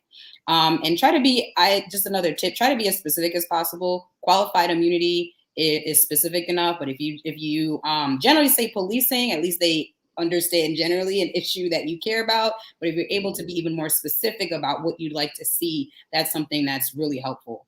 Social media is always really good. I thought that was a great point from Delegate Smith. And I would also add, get on the newsletters for your elected officials. Most of us send newsletters or we have some kind of email list that we send important information about, especially events that are free. You'll get invited to a lot of fundraisers right now because elections are around the corner, but there are also free town halls where you can jump in and ask questions and work to hold your elected officials accountable as well. And I know that LBS always sends out really important pushes. So if you're not already on their email list, I would definitely make sure that I joined if I wasn't already on it, because they also really work to keep you all up to date about really important pushes and when you need to contact folks. Hey, Davon, real quick, I forgot to drop a resource for folks. If you want to know who represents you from the federal to the local level, you can go to MD, short for Maryland, MDelect, ELECT.net. Put in your address, and they will, in essence, tell you whether it's, governor, comptroller, to your congressperson, to your state delegates and state senator. All of that is critically important, because knowing who to engage with is the first part of it, right? Because therein lies your power, right? That you are constituent, you live in the community, and those are the folks that represent you. But if you want to know who that is, go to mdelect.net and make sure that as you change your address or you move somewhere else, you know who it is that represents you at every level of government. All right. So as we turn to conclude, and we might take one other question. One of the things that I want to say to the viewers is that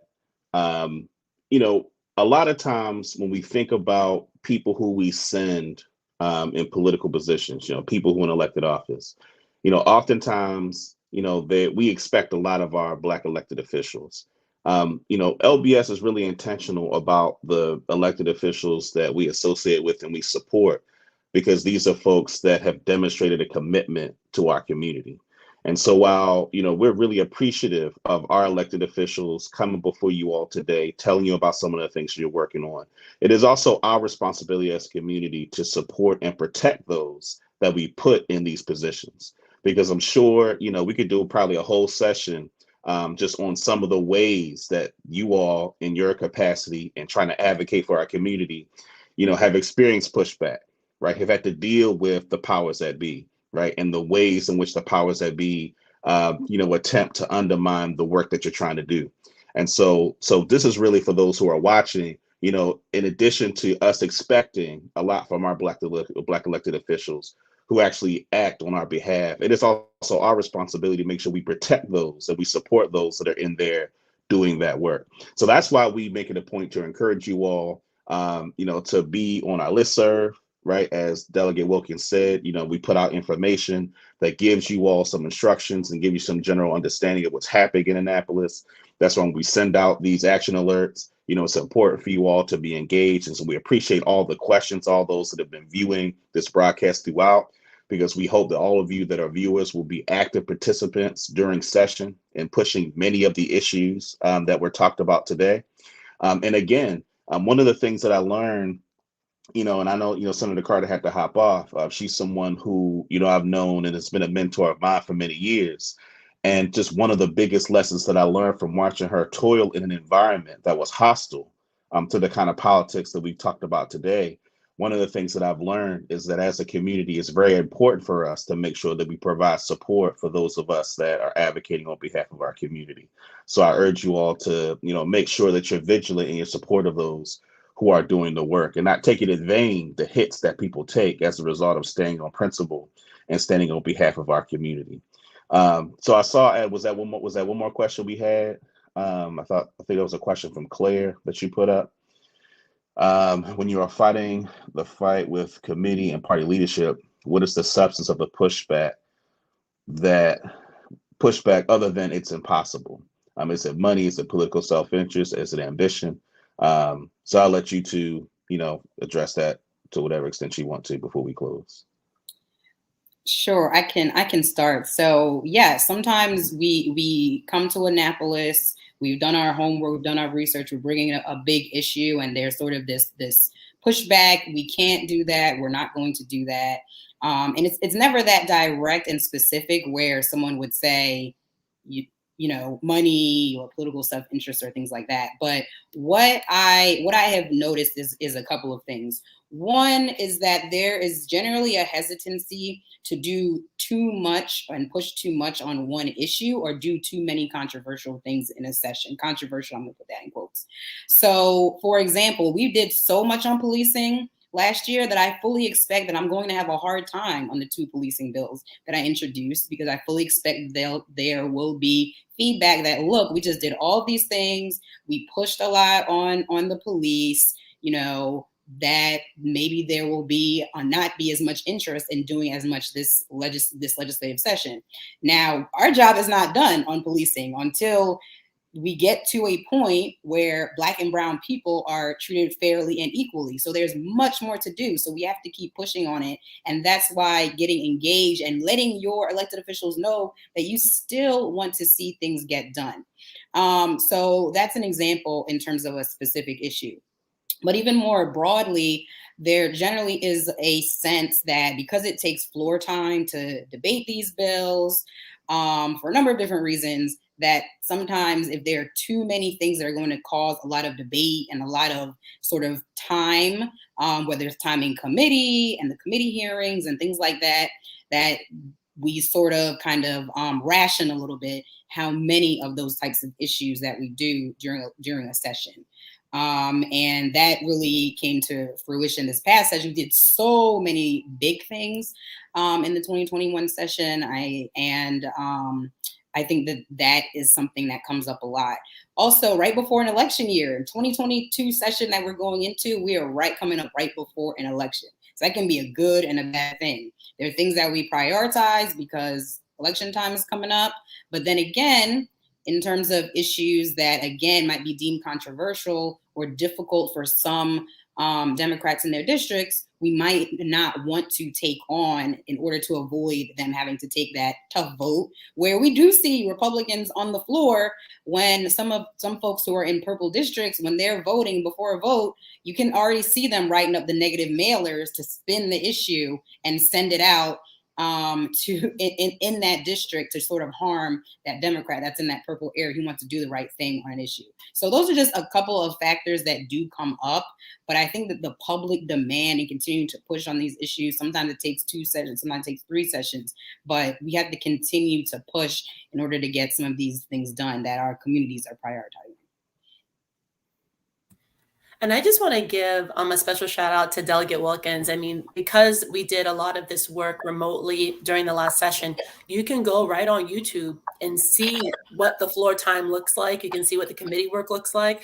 And she stood on the floor defending bills for what seemed like, maybe to me, years, and it might have felt like that to you because you're the one doing it, but because she is the chair of the election law subcommittee, when people were simply trying to put in common sense legislation to promote equal access to the ballot box, some people didn't like that and they were willing to eat up as much time possible.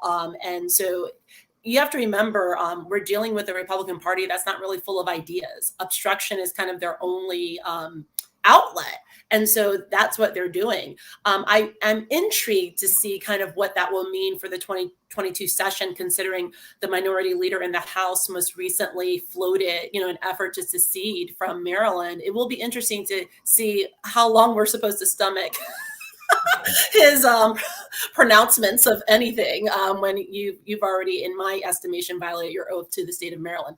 But that aside, I think that for a lot of people, let's not pretend this is just a Maryland problem. It took a global pandemic for us to kind of collectively realize everyone didn't have access to the internet. We knew that in 2018. We knew that in 2017. So in many ways, these systems, there needs to be some type of resetting of the table, and that sometimes that's ordered by external forces like public health threat, a natural disaster, an uprising or the death of Mr. Floyd, and police, by the police. Like sometimes these things create an urgency in people that otherwise maybe failed to see or chose not to see how problematic things were. And so sometimes I don't think it's that they're not like kind of doing that checklist that I saw in the question. It's more that a lot of people, they don't have a certain type of imagination, going back to Delegate Wilkins' earlier remarks about what's possible, until it feels like there's all this pressure to do it. And then you would have thought they were there with us.